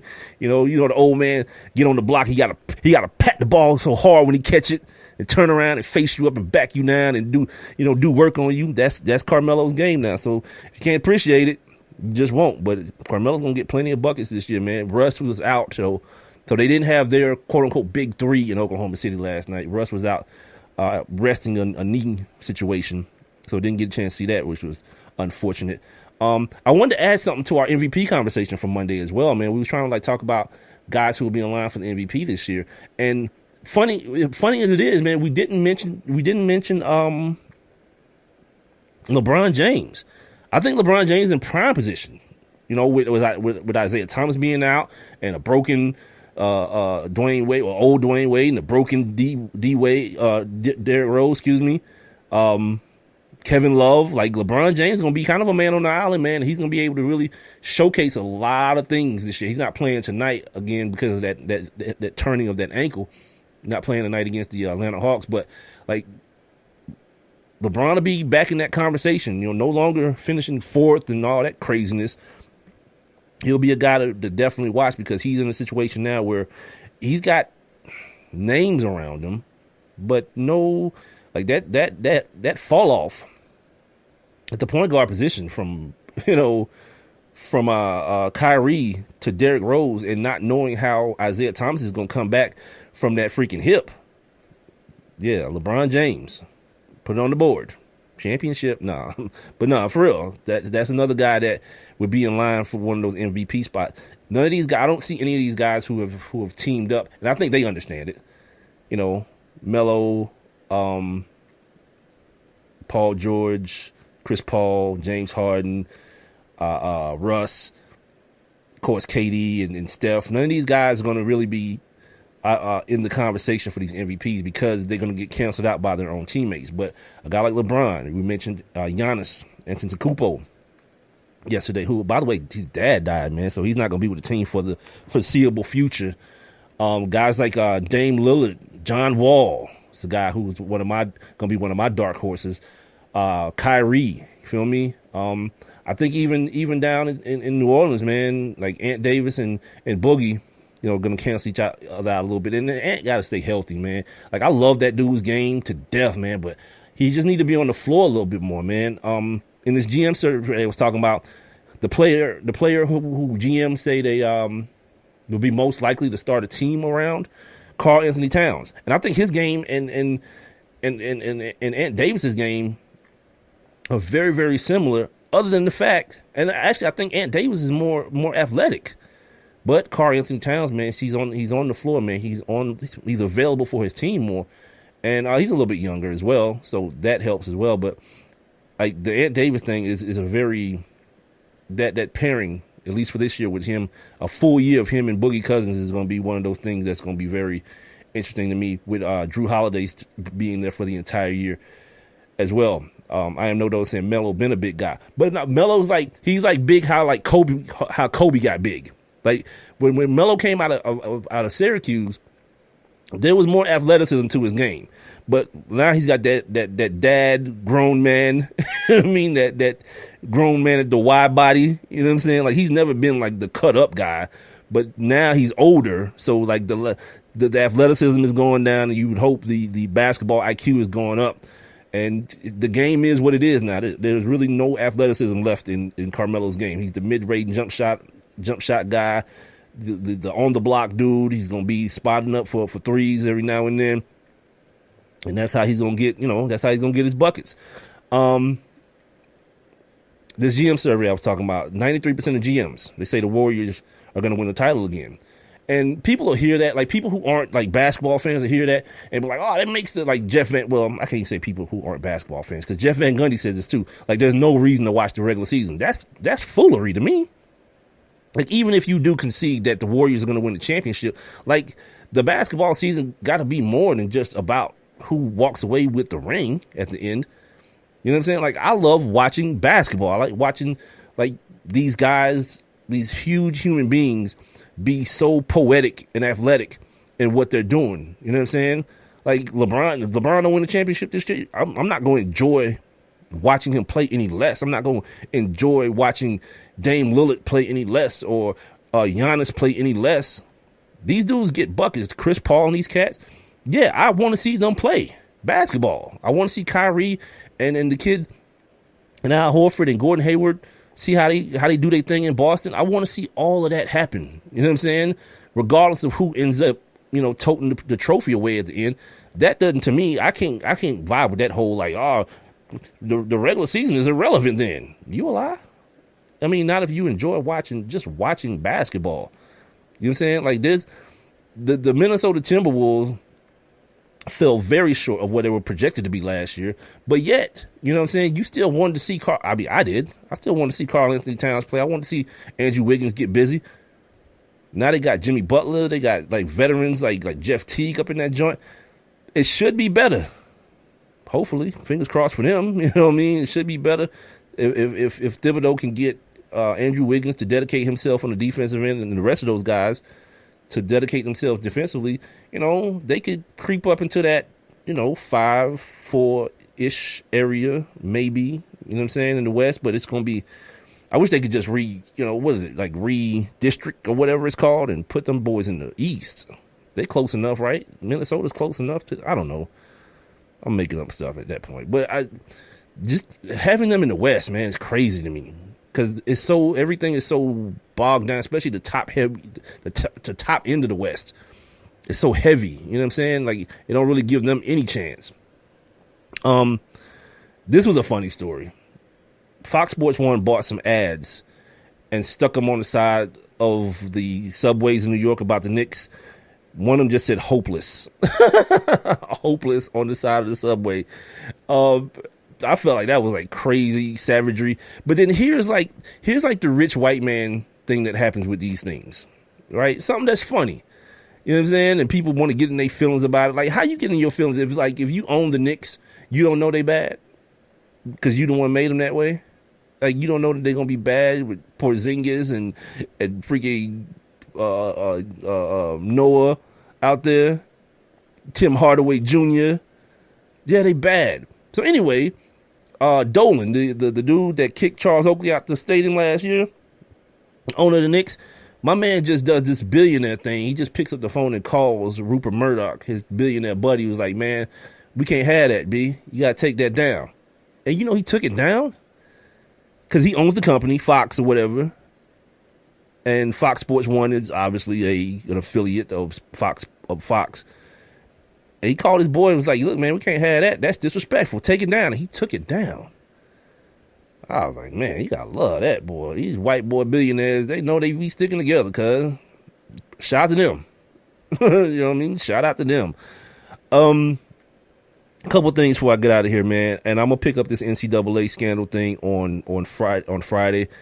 Because there's a lot of reading involved as far as quotes from Coach K, Roy Williams, and things of that nature. The things that they're saying, still trying to defend that. I mean, I don't know.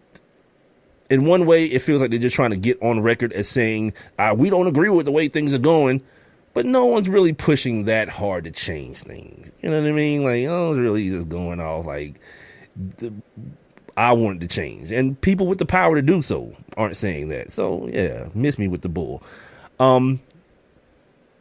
This is weird. So, apparently, Jerry Rice, the greatest wide receiver of all time in the NFL, and some people might even call him the greatest football player of all time, he's a wedding crasher. He just goes and crashes people's weddings. I don't know why that's the thing. I mean, he gives a reason why, but it sounds stupid. You know what I mean? He says he crashes at least one wedding per weekend. Like, that means he goes and looks this stuff up. Like, who's getting married close to me? I'm just going to show up at their joint. And he shows up at this dude's wedding. And what he says is, I just want to go up to the bride and the groom and congratulate them. Tell them today is your day. He says that's his reason for crashing weddings. Yeah, man, they're going to find out. Yeah, they're going to find out what's really going on. Is Jerry Rice feel like he getting married every weekend. He got that CTE because he feel like he going to the same wedding every weekend, and really it's a different one, and he don't know the difference. That's what's going to end up coming out of all of this, man, before it's all said and done. Like, dude, you ain't got nothing better to do than just showing up at some white dude's wedding. And then, too, there could possibly be that scenario that comes about where somebody don't recognize this dude, and it turns out to be a problem. You know what I mean? Like, you show up at the wrong person's, big day, and they got some, there's some old racist-ass dad who paid for the whole thing and wondering why this speck of pepper is in the middle of my salt. Just saying, Jerry. Watch your back, B. Watch out, cuz.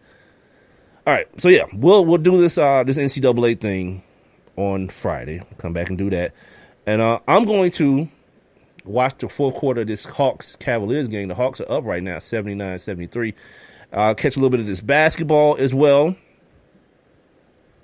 Don't feel real good about the show today. I'm just going to put that out there. On Friday, I wanted to do this today, but on Friday, I need feedback. I need feedback from the people who listen to the show, whether or not you listen, live, like my man I Am No Dose does on a regular basis, or if you're one of the many people who, by the way, I appreciate y'all for doing that too, because you don't have to take time out of your day to check out this nonsense that I do.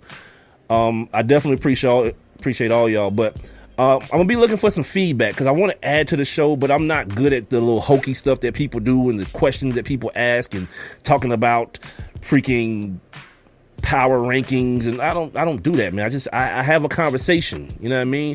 And if you feel compelled to get in on the conversation that I'm having, you're more than welcome. But I don't do a lot of question asking and throwing out who you think is better. Like, who's the best wide receiver of all time? I just told you who the best wide receiver. I don't have to ask you. I got my own opinion.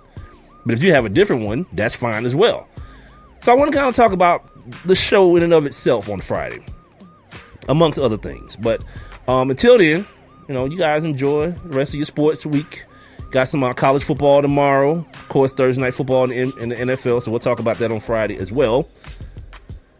Don't forget, man, tell your friends, man. Tell a friend to tell a friend to tell a friend. The numbers are creeping up slowly but surely, and I appreciate y'all, man. The show is available on demand on Spreaker, the Spreaker app, TuneIn, iTunes, iHeartRadio, Stitcher, Google Play Music, YouTube, and on my Facebook page. The live stream will be up forever and ever and ever and ever and ever. So until Friday, man, don't forget, all you need is one mic.